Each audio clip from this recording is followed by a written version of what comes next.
መለስ ዜናዊ መሞቱን ሰማን። አላሁ አክበር ብዬ ጮህኩኝ፣ ሱጁድ ወረድኩኝ። በቃ ተፈተናል አልኳቸው። እንዴ ምን ማለት ነው አሉ። አሳዛኝ ገጠመኝ ከነበረ እኔ ያ ዶክመንተሪ የተሰራ ጊዜ ዘወይ የቀረብከበት ወይ ምናምን አስታውሳለሁ። ብዙ ባንተዋወቅም ያን ይቀርብ ባንሆንም አስታውሳለሁ። እና እስኪ የምትነግረን ነገር ካለ። በጭካኔ ገሎ የመጣ ሰው አጠገብህ ይተኛል። ኪሳው ላቂ ሌባው አጠገብህ ይተኛል። ሴቶችን ደፍሮ የመጣው አጠገብህ ይተኛል። ልጄ ተወልዳ በሳምንቱ ነው የሰማሁኝ ነው። ያው በጉጉት የምትጠብቅ ማለት ነው። የከተማ ልጅ ለምሳሌ አግብቼ የሆነ የኔ ገጠር ባህሪ የሆነ ጊዜ ቢወጣ አባትና ድሮም ገጠር ልጅ ብትል አው ምን ለዋረግ ነው አለ። የሚጋቡ ሰዎች የማንነታቸው መሰረት ተቀራራቢ መሆን አለበት ብዬ አስባለሁ። እኔ ዛሬ አንዱ ፋክተሪ ውስጥ ብቻ ቋሚ 70 ሰራተኛ አለ። አንደኛው ከ180 በላይ ሰራተኞች ነው ያሉት። ግን እነዚህ ነገሮች ብዙ ቻሌንጆች ውስጥ አሉ። ከዚህ ከቻሌንጁ ከስታብሊሽመንቱ ቻሌንጅ ሲያልፉ ግን ገቢ ነው የሚያመጡ። ትናንትና ራባ ፎር ገዛ፣ ከዛ ደግሞ አሁን እንደዚህ መኪና እንደዚህ ያደረገ፣ ከዛ ሲላቸው አሁን የሆነ እንደውን ሰሞኑን የሆነ ሄሊኮፕተር ለመግዛት እየተደራደረ ነው የሚል ሰምቻለሁ ያቸው። ታያለ ገዛለሁ አልኩት። ፓርላማ ውስጥ ለመግባት ምን አስወሰነ? ንጹህ ኢትዮጵያዊ መሆኔ ንጹህ ሙስሊም መሆንን አይከለክለኝም። ሙስሊምነቴ የትም ቦታ ላይ ያስፈልገኛል። በሚያስፈልገኝ ቦታ ላይ ኤክሰርሳይዝ አደርጋለሁ። ብዙ ህጎች አንታይ ሙስሊም የሆኑ ብዙ ህጎች እንዳይወጡ አድርገናል እኛ ባለፉት 5 የፓርላማ ዓመታት ውስጥ። ሀገር የመምራት ፕሬዝዳንት የመሆን አሁንም ሀገር እየመራው ነው ያለሁት። እንደው እሱማ ነው ምናልባት እንዳልኩ ከዚህ በላይ ከህግ አውጪነት ወደ ህግ አስፈጻሚነት መከለክለኝ ነገር የለም።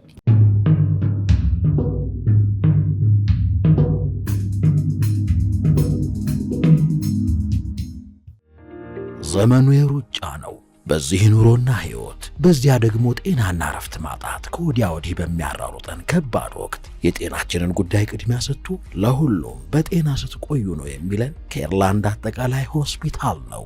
የጤና ቤት የሆነው ኬርላንድ የዘመኑ ቴክኖሎጂ ያፈራቸውን የላቁ የህክምና መሳሪያዎች በመጠቀም ያለ ሰርጀሪ የኩላሊትና የሐሞት ጠጠርን ማስወገድ፣ የነርቭና የህብለ ሰረሰር፣ የልብ የአንጀትና የውስጥ ደዌ፣ ከአንገት በላይ ህክምና፣ የካንሰር፣ የአጥንትን ጨምሮ የተለያዩ የቀዶ ጥገና ህክምና፣ በኤአይ በታገዘ የፎርዲ አልትራሳውንድ፣ በዲጂታል ኤክስሬይ እና ፍሎሮስኮፒ፣ በባለ 1.5 ቴስላ ኤምአርአይ እና በባለ 128 ስላይስ ሲቲ ስካን ዘመናዊ መሳሪያዎች ታግዞ የተሟላ አገልግሎት በመስጠት ላይ ይገኛል። በኬርላንድ የህፃናት የማህፀንና ጽንስ የማዋለድ የድንገተኛና የጽኑ ህሙማን ህክምናና የስነ ልቦናና የማማከር አገልግሎትን ጨምሮ የኢንዶስኮፒና ኮሎኖስኮፒ አገልግሎቶችን ከተሟላ የላቦራቶሪና ፓቶሎጂ ምርመራ ጋር ያገኛሉ። ለድርጅቶች በተመጣጣኝ ዋጋ ሂዱቢ አገልግሎት እንሰጣለን። ከአየር ጤና ወደ ሰበታ በሚወስደው መንገድ አባገዳ አደባባይ አጠገብ እንገኛለን። ስልክ 0977 86 86 86 ይደውሉልን። ኬርላንድ አጠቃላይ ሆስፒታል ከማከምም በላይ። ተመርቄ ከመጣው በኋላም ሌላ በጣም ቻሌንጅ ውሳኔ ዛሬ መተም ውሳኔ ምንድን መሰለ? እኔ ትዳር የመሰረትኩት 11ኛ ክፍል ያለው ነው። ይሄም የውሳኔ ውጤት ነው። ባይዘ 11ኛ ክፍል ያለው ክረምት ልዋቦር ላሉ ተማሪዎች ቱቶሪያል ክላስ መስጠት አለብኝ ብዬ ሄድኩኝ። የተወሰኑ ወንድሞች የሆነ ገንዘብ ረድቶኝ ይዤ ከሃይ ስኩል እዛ ከመቶ ሃይ ስኩል የተወሰኑ ቤዚክ በሆኑ ኮርሶች ላይ ኬሚስትሪ፣ ፊዚክስ፣ ማትስ፣ እንግሊሽ እንደዚህ ባዮሎጂ ምናምን ላይ ሂስትሪ፣ ጂኦግራፊ እነዚህ ላይ ማትሪክ በዛን ሰዓት እንትን በሚደረጉት ላይ አስተማሪዎችን አበል እየከፈልኳቸው አምጥቼ እዛ መድረሳ ግቢ ያለ ጠዋት ክፍለ ጊዜ 10ኛ ክፍል ለሚፈተኑና 12ኛ ክፍል ኢንትራንስ ለሚገቡት አሰጣለሁኝ። በዛው ከሰዓት ደግሞ እኔ ዲን ኮርስ እሰጣቸዋለሁ የከተማ ወጣቶች ለነዚሁ ተማሪዎች ራሳቸው ማለት ነው፣ ከምሳ በኋላ ማለት ነው። በዛኑ ሰዓት እኔ ብዙ ጥያቄዎች ይቀርቡልኛል። ያ ኢማም ስትሆን ፌም አለ ምን አይደለ ቃኪሊትን አግባኝ ልጄ ልስጥ አይነት ብዙ አለ። ያው ባክ ብዙ አመት ነውና 11 ክፍል ስትለኝ የገመትኩት የነበረው ምን ነው ፍቅር ያዘህ እንደ በዛ እድሜ ባይስኩል ነበር። አይ እኔ ገና ያው በዛን ሰዓት እድሜም አለ። በኋላ ላይ እኔ ትንሽ እድሜ ያው ዘግቼ ነው አይደለ ትምህርት የገባሁት እንደነገርኩ። እኔ ገና ኦልሞስት 21 አመት 20 አመት ሲሞላ እናንተ ዩኒቨርሲቲ ሰው ምናምን ሰው እኔ ገና በዛን ሰዓት ነው የገባው። ከዛ በኋላ ማግባት ፍላጎት መጣ። ፍቅር አይደለም የማግባት ፍላጎት ነው የመጣው። ይገባኛል። ከዛ አባቴን በዛው መሃል ክረምት መቱ ነው ያለው አይደል በቃ በዛኑ ሰዓት ማግባት አስፈልገኝ።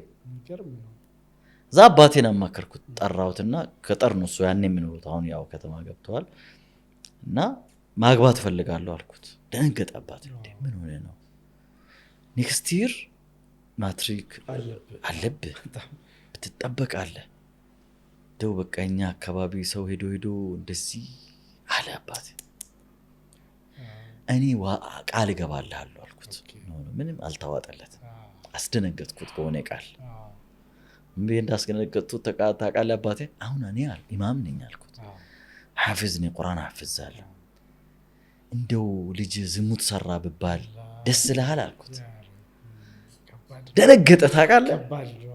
ከባድ ነው። አተራስ ደፍረህ በቃ ማለት እኔ አሎን ነው የኔጎሺዬሽን እንትኑን እኔ እንደዛም ለማድረግ አስቤ አይደለም ግን ሪል ነው ሪያሊቲው በቃ ሲያስፈልግህ ወይ በሐራም መንገድ መሄድ ነው ወይ በሐላል መንገድ መሄድ ነው። እሺ ግን እኔ እኮ በቃ ላንተ ማናት የምትመጥነህ ልጅ የት አለች ፈልግ እኔም ፈልጋለሁ አልኩት። አባቴ ጋር ያው እንደው ኩያ ነው የምናወራው። በዚሁ መሀል ያለን እከሌት ብትሆን እንዲህ ያለን ከጓደኞች ጋር እኔ ባዩ ጓደኞች ታላላቆች ናቸው 10 አመት ምናምን የሚበልጡኝ ጓደኞች እኔ እኩዮች ጋር ጓደኛ ሆኜ አላውቅም። በህይወቴም አላደለኝም። እናንተ አሁን ጨርቅ ኳስ ተጫውታችሁ ከከተማ ምናምን ገጠርምኛ የምንጫወተው ብዙ ነገር አለ። እኔ እሱንም የምጫወት እድል አላገኘሁኝም። ብዙ ጊዜ ያካካስከው ነበር ሚል በጣም መርከዝ ገብቼ በዛም እንትን ያደረኩት አለ። አሁንም ያ የሆነ እኮ ህይወታችን ውስጥ የምንዘላቸው ነገሮች የሆነ ታም እኮ ዋጋ ያስከፍሉናል። ይመጡብሃል ያለ ጊዜያቸው። ከኡስታዞቼ ጋር አጣልቶኝ ሌላ ነገር ውስጥ ማስገብቶኛል። አንመለስበትም እና ከዛ እዚህ አይነት ሁኔታ ላይ በቃ አባቴን እንደዚህ ካሳመንኩት በኋላ ከጓደኞቼ ትልልቅ ጓደኞች አሉኝ ብያለሁ አይደል? ከነሱ ጋር እንመርጣለን። ከሌት እንደዚህ ነች ቻቶን እቺ እንደዚህ ቤተሰቦቻቸው እንዲ ናቸው ምናምን ከዚህ ብዙ ኦፈሮች ይቀርቡልኛል። እኔ ግን እዛ ማግባት አለ ያደከበት ነው። ለምን እንደው ታውቃለህ? ለምን ይመስላል? እስቲ አንተ ለጠይቅ። ለምንድን ነው ዘረኛ የአካባቢ የሀገሬ ሰው ምናምን ብሎ ሰው ሊያስብ ይችላል። እንደዛ ነው የሚመስለው ብዙ ሰው እንደዛ ነው። እኔ ግን እንደዛ አይደለም። እኔ ትዳር ላይ ልጆችንም ራሱ ዛሬ የሚመክራቸው 5 ቤዚክ ፕሪንሲፕሎች አሉ። ሰዓት ይወስዳል፣ እሱን ሁሉንም አላወራም። ሰዎች የሚጋቡ ሰዎች የማንነታቸው መሰረት ተቀራራቢ መሆን አለበት ብዬ አስባለሁ። ከደሃ በጣም ደሃ ሆነ በጣም ሀብታም ከሆነ ካገባ እየተሸማቀቀ ነው የምትኖረው። እሷ በጣም ደሃ ከሆነ ቤተሰብ የምትመጣና አንተ ሀብታም ከሆንክ እየተሸማቀቀች ነው የምትኖረው። ኮምፎርት አይሰማትም። ሪሊ እንዲህ ስለሆነ ነው በቃ በገንዘቡ ነው እየገዛኝ በገንዘቡ እንዲህ ሊያረገኝ ብላ ታስባለች። እና እኔ የአባቴን የቤተሰቤን የአካባቢን ካልቸር ማንነት የኔን ባክግራውንድ የምታቅ ወደፊት እኔ ብዙ እኔ ወላሂ ባለቤትን አለውያን በማግባቴ መንዝሬ የኖርኩ ነው ገና በቃ አልጨረስኩትም። ኢማጂን አድርግ አንተ ለምሳሌ በዚህ ሁሉ ሂደት ውስጥ ስማ ብዙ የፍቅር ቃላት ተገልጿል፣ ግን ይሄኛው ከበድ ያለ ነው እንዴ ማሻአላ። እና ሌላዋ ብትሆን ይገርም ውሳኔ ነው ማለት ሌላዋ ብትሆን ትችለው ነበር እኔ ሁሉ ነገር ገላይን ይሄን ክፍተቴን ትሸፍንልኝ ሆናል ልጆችን እኔ ያኑላ ልታረግ ትችላለች። ግን ሁለተኛ እኔና እሷ የፈለገ ብንሰዳደብ ብንወቃቀስ ብንተራረብ የትም አትደርስም። በቃ ምንም አንድ መሰረት ነው። በቃ አንቺ የገጠር ልጅ ብላት ምንም አናድዳትም። አንቺ ደሃ ልጅ ብላት ምንም አናድዳትም። አንቺ እንደዚህ ምንም እንትን ያው ነኛ ነኝ እንደ እንስቃለን ሁለታችንም እንጂ አሁን እኔ አንተን የከተማ ልጅ ለምሳሌ አግብቼ የሆነ እኔ ገጠር ባህሪ የሆነ ጊዜ ቢወጣባትና ድሮም ገጠር ልጅ ብትል አሁን ምን ለዋረግ ነው አለ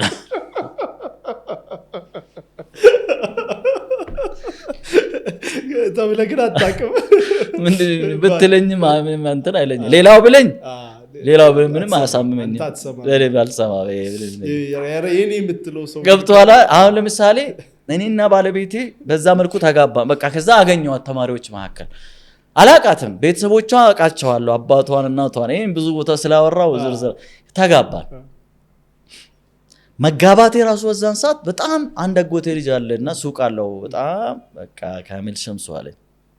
አንድ እንደው ብቸኛ ከዚህ አካባቢ ይወጣል ብለን የጠበቅነው አንተ ነበርክ፣ አንተም በቃ ከሸፍክ አለኝ። ያ ረቢ ትዳር ከሸፈህ ነው። አዎ ምክንያቱም ሰው ትዳር ከያዘ ኃላፊነት ይወስዳል። እንዴት በየትኛው አእምሮ ትምህርት ይማራል? ደሃ አጋዥ የሌለው አቅም የሌለው እሷን የሚያበላት የሚያኖርበት ነው የሚያስበው። ልጅ መምጣት አለ ገና የምታስብና እኔ ግን ቅድም ያልከው ቃል ነው ገገማ። በቃ አንዳንድ ጊዜ ግግም ካልኩ ወሰንኩ። አባቴን አሳመንኩ፣ እናቴን መጨረሻ አገኘው ብዬ ጠርቼ ስነግራቸው የጨነቃቸው እንዲሁ የማን ልጅ ክሊት የሀጂ አብዱሰላም ልጅ እንዴ ሀጂ አብዱሰላም ያልተዳረች ልጅ አላቸው? አዎ ደስ አላቸው። ያውቃሉ፣ ይተዋወቃሉ። እኛና እነሱ በእግር መንገድ የ1 ሰዓት ተኩል የ2 ሰዓት ተኩል መንገድ ነው የሚያስከደው ገጠሩ ውስጥ ማለት ነውና ቅርብ ነው አለ። ደስ አላቸው። ሽማግሌ ተላከ። በቃ በሆነ ወይ ቢዞረን ራሱ የሆነ ዝምድና ራሱ አለ። አብዛኛው የገጠር ሰው እንትኑ ተሳሰራለ ይገናኛል በሆነ የሆነ ነገርና ይሄ ውሳኔ ወሰንኩኝ። ይሄ ብቻ ነው የገረመ። አግብቼ ይዣት ካልሄድኩ አልኩኝ። የት ነው ይዛት የምትሄደው? በቃ የምበላውን አብራን ትበላለች፣ ምኖርበት አብራን ትኖራለች። ለምን አገባው ታዲያ እንዴ? ቢያንስ አንተ ዘንድሮ ተፈተንና ከተፈተንክ በኋላ መተህ ታገባለህ አለ። በፍጹም ሙቼ እገኛለሁ። እሷን አሳመንኳት። መጣን አብረን። ይሄም ውሳኔ ተመልከት። መተን አንድ ክፍል ውስጥ መኝታው ሳሎኑ ማብሰያ የሆነች ጋራ ከተከራዮች ጋር ማብሰያ ክፍል አለ። ሽንት ቤት የጋራ ነው፣ ሻወር የጋራ ነው። ተወረፋ ጠብቀን ነው ሻወርም ሽንት ቤት የምንገባው እና በዚህ አይነት ቤት ውስጥ አብረን ኖረን ልክ 12ኛ ክፍል ማትሪክ ውጤት መጣ። ውጤት ሲመጣ በጣም ደስ አለን። አዲስ አበባ ይደርሰኛል የሚል ተስፋ ነበረኝ። አንተ ቅድም አዲስ ከተማ እንዳልከው እኔም አዲስ አበባ ዩኒቨርሲቲ በቃ ተስፋ ነበረኝ። መቀሌ ምደባ ቆይቶ ነው የመጣው በዛን ጊዜ በዛን ዘመን 1994 ተፈትነን 95 ዩኒቨርሲቲ ለመግባትና በቃ እኔ መቀሌ ዩኒቨርሲቲ የትም ይድረሰኝ የት ሂጄ መማር አለብኝ ብዬ ወሰንኩ። አንዳንድ ሰዎች ለምን በማታ እዚህ አትማርም? ሚስት ቤተሰብ እዛ ያለ እርጉዝ ናት፣ በዛ ላይ እንዴት ትታት ትሄዳለህ? መማር አለብኝ። አሁን ጭካኔ ይመስላል ስታስብ። አሁን ከቤተሰቧ ልጅ ገና 16 ወንጀል ነው ኤጇን ካወራው ነገሩ ኦልሬዲ ሳላለፈ ባክ ወንጀል አይሰራም። በ16 ዓመቷ ነው ያገባዋት። አሁን እኮ አይቻልም 18 ዓመት በታች ማግባት አይቻልም። ያው እየተጋቡ ቢሆን ልጅ ፕራክቲሱ ያው ሌላ ቢሆንም ልጅ አምጥተህ ከቤተሰቧ ነጥላ አምጥታት ብቻዋን ቤት ውስጥ እንዴት? ይሄም እኔም እንደ ሰው ያስጨንቀኛል። አላማ ግን አለኝ። በጣም ደግሞ ለዓላማዬ በጣም የምትረዳኝ ሚስት ናት። ልጁም እንደ ልጅነቷ ምናምን አይደለም። ሳክሪፋይስ አድርጋ የተሻለ ኑሮ የምትኖር ነች። ገጠር እኮ ሁላችን የተሻለ ኑሮ ነው የምንኖረው በገጠር ስታንዳርድ ማለት ነውና ከዛ ውጤቱ ሲመጣ መቱ ነው የነበርነው። ቤተሰብ ለመጠየቅ ሄደን እንዴት እንንገራት? ጓደኞቼ ጋር አብረውን ተጨነቁ።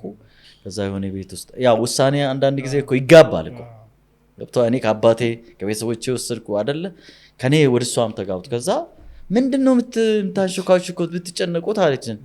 አይ ሆነ በቃ እንደዚህ እኮ ዩኒቨርሲቲ እንትን ምደባ ደርሶት እኮ ምንድነው የት ነው የደረሰው? መቀሌ በቃ ሂዶ ይማራል አለች። ሂዶ ይማራል የትም ቢደርሰው ሂዶ ይማራል አለች። እኔ እንባይ ነው የወረደው። በጣም ነው ደስ ያለኝ። በእርግጥ ያው ብዙ ፈተና ገጥሞናል። እኔ እዛ ሄድኩኝ ጀስት የመጀመሪያ ፈርስት ሴሚስተር መጨረሻ አካባቢ ላይ የመጀመሪያ ልጅ ተወለደች። እየሰማችን ነው የሚሆነው። በዚህ አጋጣሚ ያው ውሳኔያ ከዛ በቃ ሂድ አለችኝ። አጋጣሚ አንድ እህት አለች፣ ወንድሜ እዛ ቤት ውስጥ አብሮ አሉ። እሱም ራሱን ይቻል ሌላ ፈተና ብሮ እንደዚህ ትቶ መሄድም በቃ እኔም ጨክኜ እንደምንም ሄድኩ። በዛን ሰዓት ስልክ የለ፣ ስልክ ከተማ ሄደን ሞባይል ምናምን እኮ የለም በዛን ሰዓት። አዎ ከተማ ሄደን የሆነ ሱቅ ላይ ስልክ ሰተናል። እሷም ከሆነ ሱቅ ሄዳ እዛ ትደውላለች።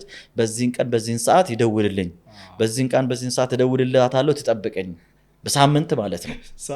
ልጄ ተወልዳ በሳምንቱ ነው የሰማሁኝ ነው። ያው በጉጉት የምትጠብቅ ማለት ነው። የሰማሁ ተወልዳ በወር ነው በወር እንደዚህ ሴሚስተሩ አልቆ መጣሁኝ። እንደምንም ተብላ ልጅቷ 2 ዓመት ሲሞላት ኑሮ በጣም ከበደን። ኢኮኖሚው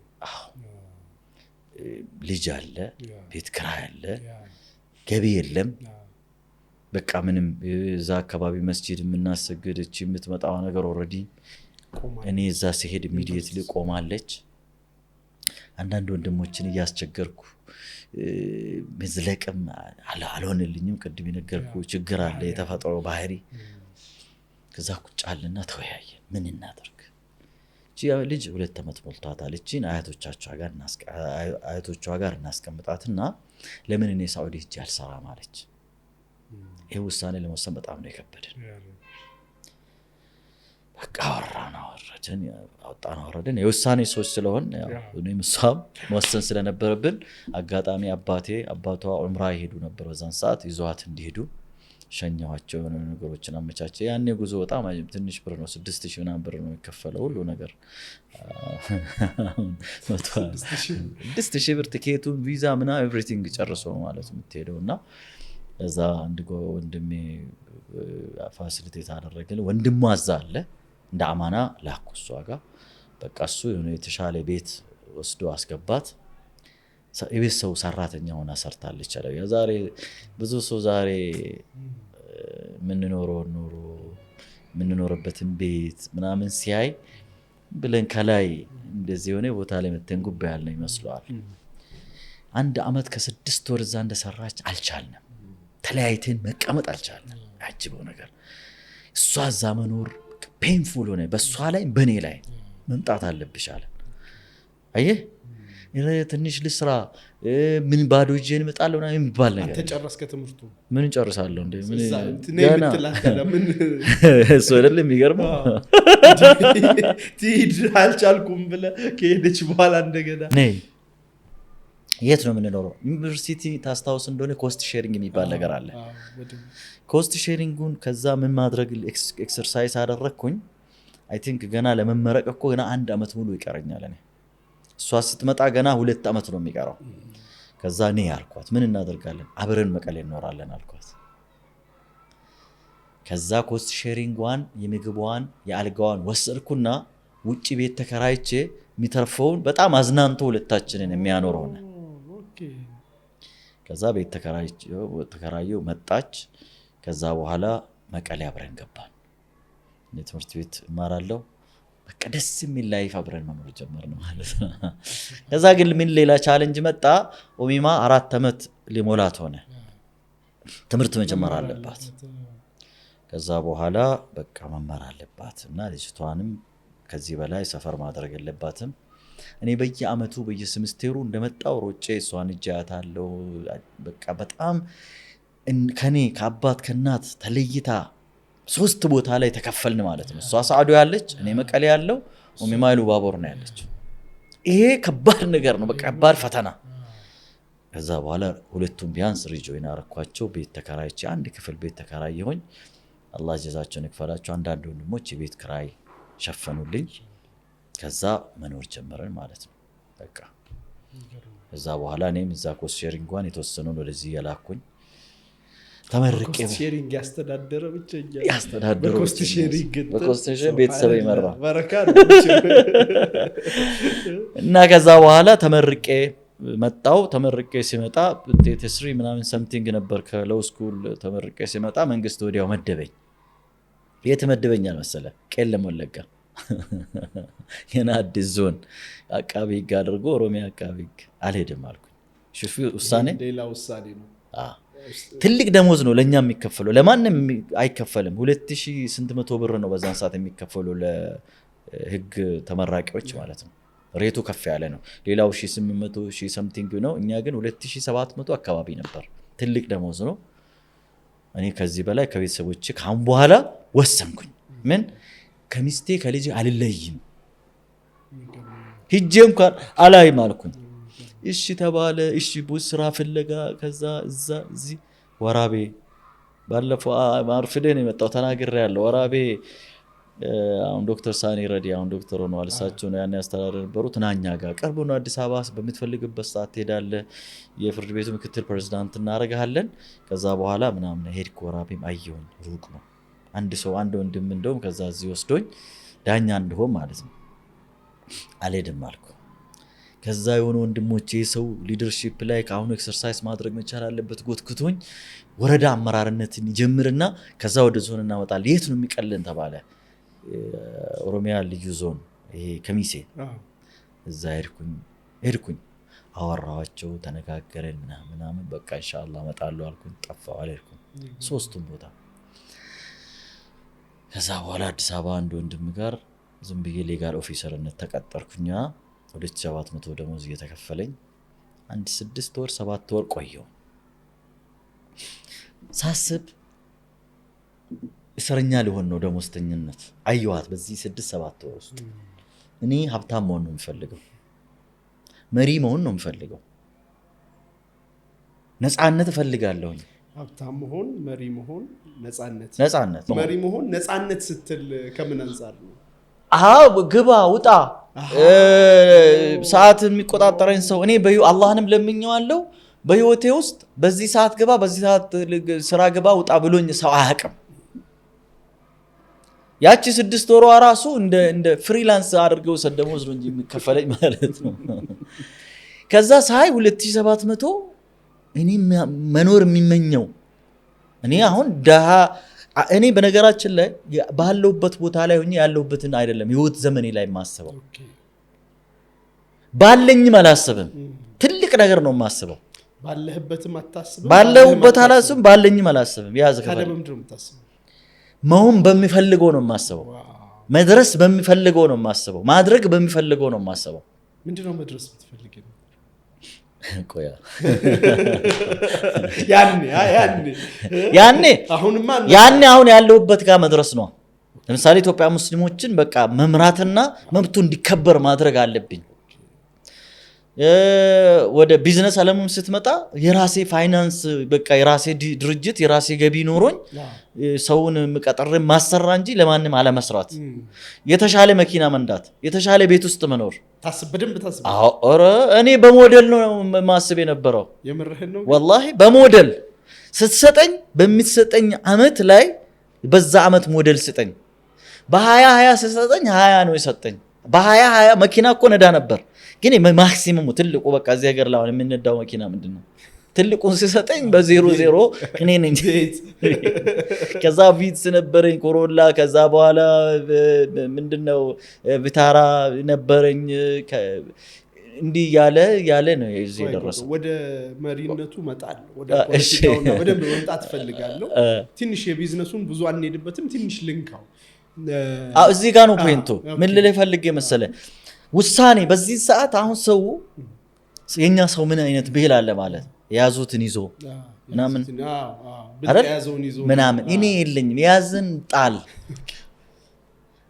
ስራውን ሰውየው ጋር ሄድኩና ስራውን አልሰራም ካሁን በኋላ አልኩት ስራ አገኘ አለ ያ ስራ አላገኘኝ እና ምን አሰብክ በቃ ሌላ ስራ መስራት አለብኝ አልኩት do you imagine this ቤት ያለው ክራይ ልጅ ሁለተኛ ልጅ ደግሞ ገና መንገድ ላይ ነው ያለው ገብቷል አይደል በጣም ገረመው ታውቃለህ በዛ ላይ ደግሞ ችግር አይታል ችግር ደግሞ ወደ ችግር መመለስ ሰው አይፈልግም ቢያንስ እቺን 2000 እኮ ሰው የሚፈጥርበት እኮ እሱ ነው እኔ ግን ይሄ ነው ትልቁ ሰውን ቁልፍ ውስጥ የከተተው ያለበት ቦታ ላይ እንዲቆይና ለሰው ባሪያ ወይ ለቢሮ ባሪያ ወይ ለስራ ባሪያ ወይ ለድርጅት ባሪያ እንዲሆን ያደረገው ፍራቻ ነው።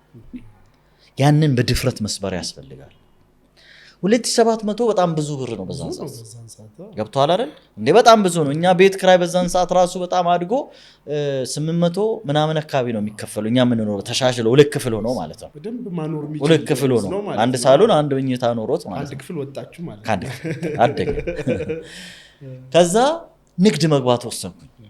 በነገራችን ላይ ንግድ ኤክስፒሪየንስ አለኝ። መቼ በል ድሮ ገጠር እያለሁ እንቁላል ነግጃለሁ።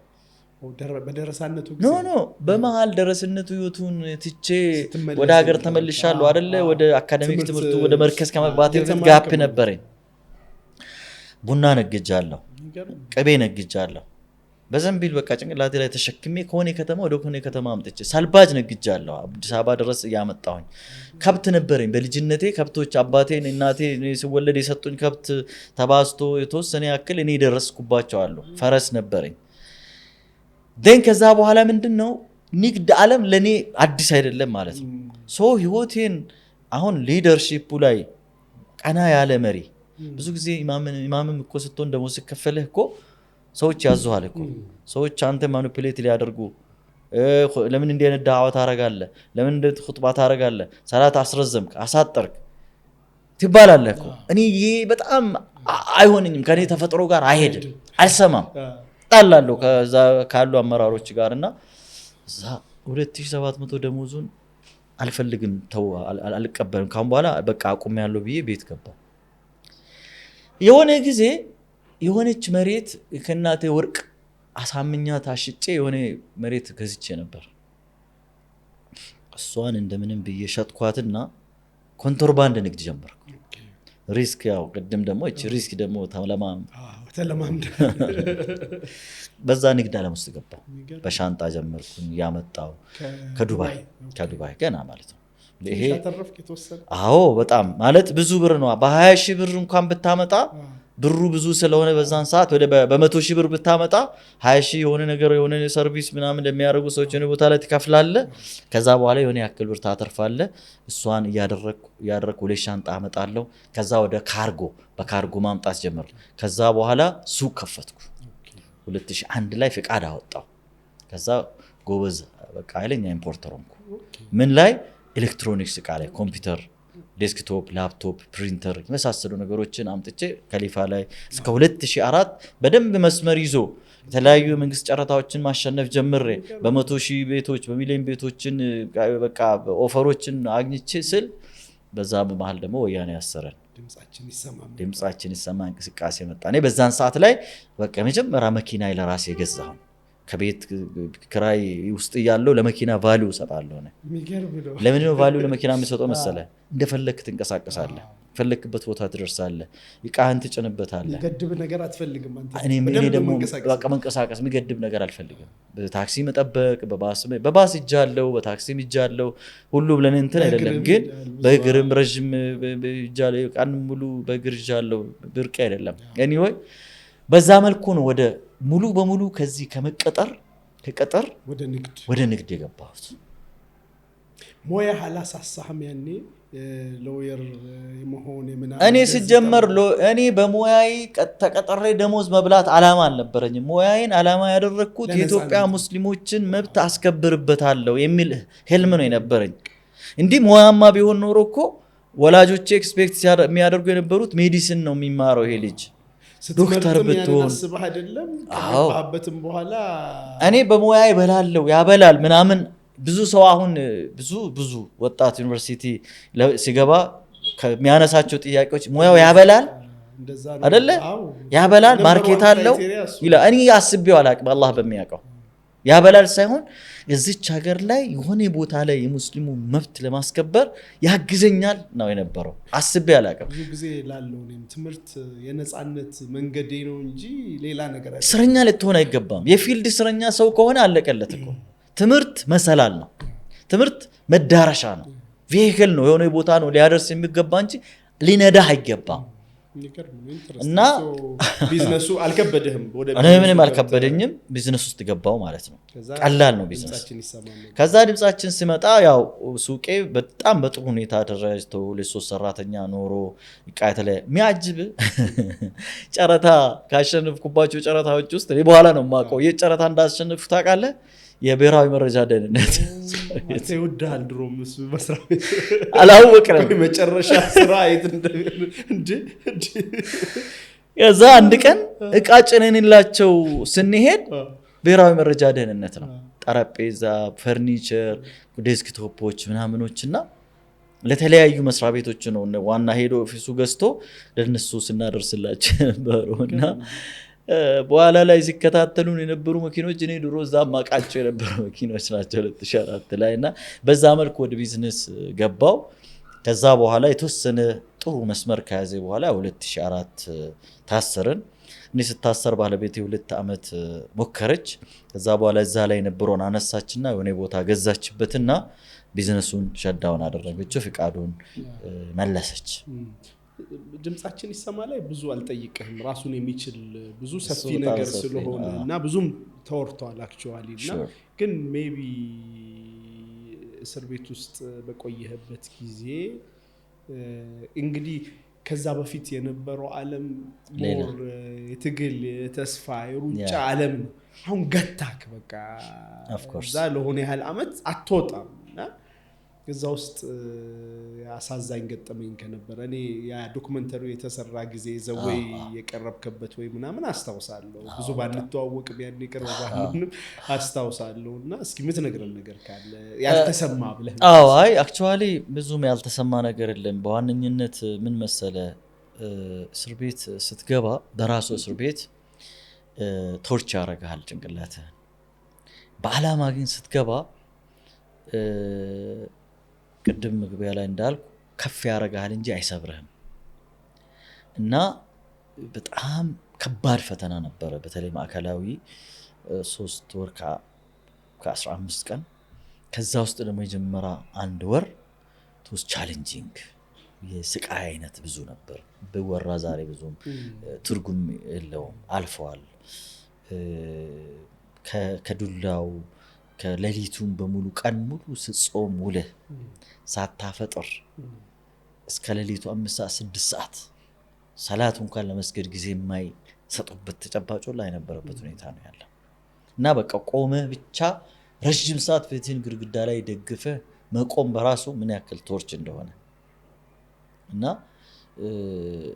እዛ ቦታ ላይ የነበረው ምን ይመስላል ረመዳን እኛ ያው ማታ ማታ በጣም ደስ የሚለው በቃ በተገኘው አጋጣሚ እንመለሳለን ተራዊን ሰግዳለን በቃ እኔ ሰዎች ይላሉ እኮ የቤተል መስጂድና የቄራ መስጂድ ሳይደሌ ሆነ ክፍል ውስጥ ያሰግዳል እናንተ ድምጻችሁን ዝቅ አድርጉ ምናምን ብሎ ፖሊሶቹ ጠባቂዎች መጥተው ይጮሃሉ እኔ የሆነ ክፍል አሰግዳለሁ እንሰግዳለን ባለንበት ቦታ ኢንጆይ እናደርጋለን እስር ቤት ስገባ እኔ ከዛ ከእስር ቤት ወጥቶ ሊኖር የሚችለው ነፃነት ነው ምታየኝ የነበረው እንደ ምሳሌ ምናልባት አውርቼ ከሆነ ያላቀም በታሰርን በአንድ ወር መለስ ዜናዊ መሞቱን ሰማን አላሁ አክበር ብዬ ጮህኩኝ ሱጁድ ወረድኩኝ በቃ ተፈተናል አልኳቸው እንዴ ምን ማለት ነው አሉ እኔ በቃ የዚህ ሀገር የሸሩ ሁሉ ክፋት የሰውዬ ስለሆነ የዚህ ሰውዬ መሞት ብዙ ነገር ለውጥ እዚህ ሀገር ላይ ያመጣል ይርዘም ይጠር እሺ አላቅ መቼ እንደሚሆን ግን እኔ መጨረሻ የመጀመሪያ ነስር ብዬ ያሰብኩት ያን ቀን ነው በጣም በቃ ማያቸው ህልሞች ራሳቸው በጣም የሚገራርሙ ህልሞች ናቸው እስር ቤት ውስጥ ነው እና ከነዛ ውስጥ በቃ የሆነ ቦታ ላይ ከጠቅላይ ሚኒስትር ከማላቀው ጠቅላይ ሚኒስትር ጋር ሲቀመጥ والله በቃ ግን አላቀውም እና ስንቀመጥ እና አህመድ ሙስጠፋ የሚያዩዋቸው ህልሞች በጣም የሚያጃጅብ የሚገራርሙ የሆኑ ነገሮች ናቸውና ትልልቅ ነገር ነው ምናይ ነበረው በቃ የሆነ ይሄ ስርዓቱ ሲወድቅ ገና እኮ ስርዓቱ ከዛ በኋላ ከስንት አመት በኋላ ነው የወደቀው አይደል 2009 2010 አካባቢ ነው እንትን ያለውና እንደ ስርዓቱ ሲወድቅ የሙስሊሙን ነስር የሙስሊሙን ፊውቸር ብራይት ፊውቸር እናይ ነበር እስር ቤት ውስጥ ሆነን ማለት ነው። እና ማዕጅቦ ነገር ቅድም ያነሳው ተቀጥቀጠ ምናምን ተደብድበ መተ ለጥ በየተኛለሁ ሰው እኮ ያስባል ገና መጥቶ አንዳንድ ጓደኞቼ ወንድሞቻችን ኩለሌት ደግሞ እንቅልፍ ከሚከለክል ምን ነው ታውቃለህ መቼ እንደሚጠሩ አታውቅም። አሁን ካሁን መጥቶ የሆነ በር ጓጓ የሆነ ቦታ ዋና መግቢያው በሩ ጓጓ ስል መጡ ትላለ። የማዕከላዊ በር መቀርቀሪያዎች በጣም ፔንፉል ናቸው። ሌሊት 8 ሰዓት መጥቶ ይጠራል። ሌሊት 9 ሰዓት ላይ መጥቶ ይጠራል። ባልጠበቅበት በቃ ገና ሾርባ አፍጥረ ሾርባ እየተቀዳለህ መጥቶ ይጠራል። አንድ ወር ትወዝ በጣም ሪሊ ከባድ ጊዜ ነው ነበር። ግን ከዛ ሁሉ ግን በጀማዓ መሆን አብሮ መሆን ከዛ ደግሞ ወደ ቃልቲ ስኖር በቃ ሌላ ዓለም ጀነት ነው የገባ ታውንጂ። አዎ እንዴ አንደኛ ከህዝብ ጋር ነው ያለው።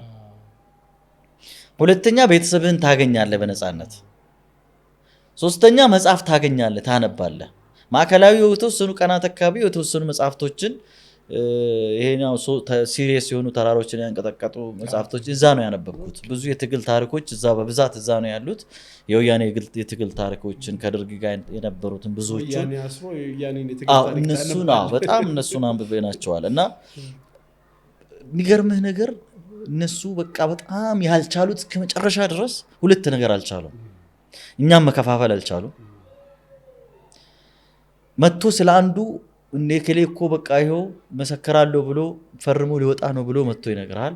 አንተ ለምን ፈርመ በቃ ምስክር ሆነ ለምን አትወጣም ብሎ ይልሃል። ከሌ ስላንተ እንዲህ ያደረገ ነው የከሌ እኮ ስለዚህ ጉዳይ እንቅስቃሴ እኮ ከሌ እንዲህ አስደረገም ብሎ ማይሉት በቃ ሊከፋፍሉን ያላረጉት ነገር አለ። ይሄን አልቻሉም። ፐርሰናሊ ደግሞ እያንዳንዳችንን ለመስበር በቃ ያላረጉት ጥረት የለም። እኛ ግን እዛ ቦታ ላይ ሆነን አካላችን ነው እንጂ የታሰረው አእምሮአችን እንዳለ ውጭ ነው ያለው። አእምሮአችን ትግሉ ጋር ሙስሊሙ ጋር የሚደርሰው ጉዳይ ላይ መረጃ ይመጣልናል። የመንግስት መረጃ የትግሉ እንቅስቃሴ ኢኽላስ ነበረው። ትግሉ እንዳጠቃላይ ሀይቃ በቃ በጣም አላህም እስከዛ ድረስም ፍሬ እንዲኖረው ያደረገው ከዚህ አንፃር ነው ብዬ አስባለሁና ከዛ በኋላ እስር ቤት ደግሞ በጣም የሚገርምህ ነገር ትንሿ ኢትዮጵያ እስር ቤት ውስጥ ነው የነበረው በዛን ሰዓት። የመጨረሻ ጨፍጫፊ ገዳይ 4-5 ነፍስን በጭካኔ ገሎ የመጣ ሰው አጠገብ ይተኛል። ኪስ አውላቂ ሌባው አጠገብ ይተኛል። ሴቶችን ደፍሮ የመጣው አጠገብ ይተኛል። አብረህ ትተኛለህ። አትፈራውም። ይሄን ሰው ያጣ ተዛ ይልህም። ዘመኑ የሩጫ ነው። በዚህ ኑሮና ህይወት በዚያ ደግሞ ጤናና ረፍት ማጣት ከወዲያ ወዲህ በሚያራሩጠን ከባድ ወቅት የጤናችንን ጉዳይ ቅድሚያ ሰጥቶ ለሁሉም በጤና ስትቆዩ ነው የሚለን ኬርላንድ አጠቃላይ ሆስፒታል ነው። የጤና ቤት የሆነው ኬርላንድ የዘመኑ ቴክኖሎጂ ያፈራቸውን የላቁ የህክምና መሳሪያዎች በመጠቀም ያለ ሰርጀሪ የኩላሊትና የሐሞት ጠጠርን ማስወገድ፣ የነርቭና የህብለ ሰረሰር፣ የልብ የአንጀትና የውስጥ ደዌ፣ ከአንገት በላይ ህክምና፣ የካንሰር፣ የአጥንትን ጨምሮ የተለያዩ የቀዶ ጥገና ህክምና በኤአይ በታገዘ የፎርዲ አልትራሳውንድ፣ በዲጂታል ኤክስሬይና ፍሎሮስኮፒ፣ በባለ 1.5 ቴስላ ኤምአርአይ እና በባለ 128 ስላይስ ሲቲ ስካን ዘመናዊ መሳሪያዎች ታግዞ የተሟላ አገልግሎት በመስጠት ላይ ይገኛል። በኬርላንድ የህፃናት የማህፀንና ጽንስ የማዋለድ የድንገተኛና የጽኑ ህሙማን ህክምናና የስነ ልቦናና የማማከር አገልግሎትን ጨምሮ የኢንዶስኮፒና ኮሎኖስኮፒ አገልግሎቶችን ከተሟላ የላቦራቶሪና ፓቶሎጂ ምርመራ ጋር ያገኛሉ። ለድርጅቶች በተመጣጣኝ ዋጋ ሂዱቢ አገልግሎት እንሰጣለን። ከአየር ጤና ወደ ሰበታ በሚወስደው መንገድ አባገዳ አደባባይ አጠገብ እንገኛለን። ስልክ 0977 86 86 86 ይደውሉልን። ኬርላንድ አጠቃላይ ሆስፒታል ከማከምም በላይ እንደሆነ በጣም የመጨረሻ ሀብታምም እዛው አንተ ጋር ነው ያለው። ትልቁ ባለስልጣንም እዛው አብሮ ጋር አለ። የመብት ተሟጋች ፖለቲከኛው ጋዜጠኛው እዛ ነው ያለው። ከጋምቤላ እዛ አንተ ጋር አለ። ከሰሜን ከደቡብ ከሶማሌ ከሁሉ ቦታ እዛ አለ። እዛ ውስጥ ራሱ አንተነትን ትሬኒንግ ነው የሚሰራህ ነገር አለ እዛ ውስጥ ገብቶሃል አይደል? እብድ አለ እዛ ውስጥ በቃ ምናልባት አንተ ምግብ ለአንተ በሚመጣበት እንትን ውስጥ የሆነ ነገሩን ካካውን ልጥል የሚችል እብዱላ እዛ አለ። የሚደባደብ የሚወጋጋ የሚደማማ ዱርዬ ማፊያ እዛ ውስጥ አለ። ከዛ ሁላ ጋር ነው የምትታሰረው። ከእስር ቤት በኋላ እስር ቤቱ ቆይታችሁ ተፈታችሁ በጣም ትልቅ ደስታ ነበረ አስታውሳለሁ። ብዙ ሰዎች የሚጠይቁት ነገር አለ ሳላነሳ አልለፍ። ካሚል እንግዲህ የንግድ ባክግራውንድ አለው ከልጅነቱ ማለት ነው። ከዛ ያም ስራው ጥሩ እየሄደ ነበር። ከዛ ዱባይ ሄድኩ ምናምን መጥቼ በቃ ተቸገርኩ አልክና ከዛ በጣም በሆነ ፍጥነት ደግሞ በምን ፍጥነት እንደሆነ ባላውቅም ብዙ ሰው ስለሚጠይቅ አላህ ሀብታም ነው አትፍራ በለው። ሀብታም ነው።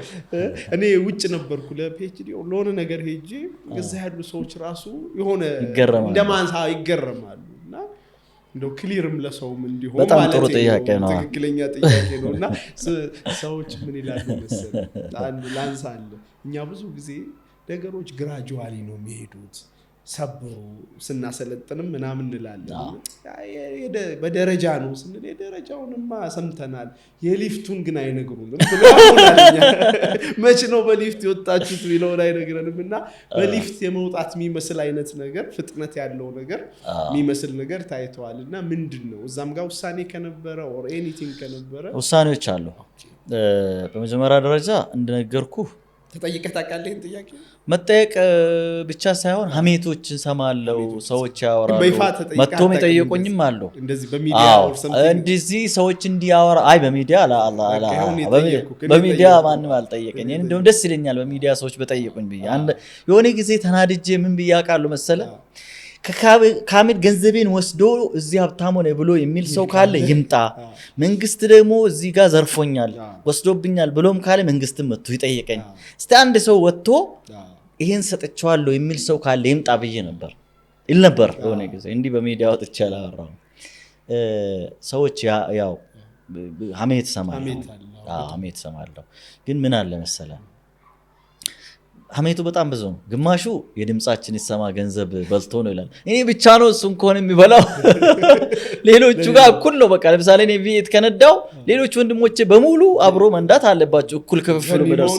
እኔ ደግሞ ገንዘብ ያሸለበርኩ የተለየ ክንክክ ያልነበረኝም ቤትም ከሆነ ሌሎችም ነገሮች ማለት ነውና አንዳንዶቹ በዛው ፎልስፋይ ሆነባቸዋል። አጥቼም እኮ ወደ በዛን ሰዓት ሰው እኛ ሰው ስታገኝ ነው እሺም የሆነው እንጂ ስታጣ ምን ላይ ነው ያለው?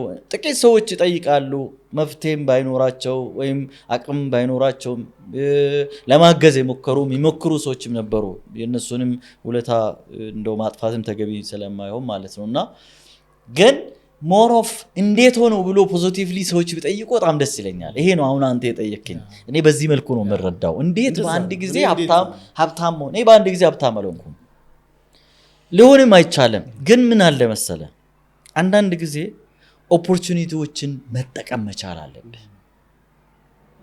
ብዙ ሰው ዲሲዥን ሜከር ባለመሆን ኦፖርቹኒቲ ሚስ ያደርጋል፣ እድልን ይስታል፣ ሚስ ያደርጋል። መወሰን ባለመቻል ሂስቴት በማድረጉ በማመንታቱ ማለት ነው። እኔ ደግሞ አንዱ ቅድም የነገርኩ ስሪቴ እንዳለ ሲወሰንብኝ ነው የመጣው፣ ሲወስን ነው የመጣው ማለት ነው። አባቴ በእኔ ላይ እናቴ በእኔ ላይ ሲወስኑ እኔም ያን በራሴ ላይ እየወሰንኩ በቤተሰቤ ላይ እየወሰንኩ በጣም ከባባድ ህይወቴ ላይ እየወሰንኩ ቅድም የነገርኩ በዛ መልኩ ከኢትዮጵያ ወጥቶ ፋይናሉ እኮ በቃ ቃሊቲ ተመልሶ 22 ትታሰራለህ ተብሎ እኮ ኦልሞስት ሁለት አማራጭ ነው ሲጠብቅ የነበረው። አብዛኛው እንደውም 80% ወደ ቃሊቲ መልሱኛል የሚል ነው። እና አክቹአሊ ያው ከዛ በኋላም ለውጡ መጥቶ ብዙ ነው ስለወጣ ያ ግን ገይብ ነው በዛን ሰዓት የሩቅ አይታወቅ።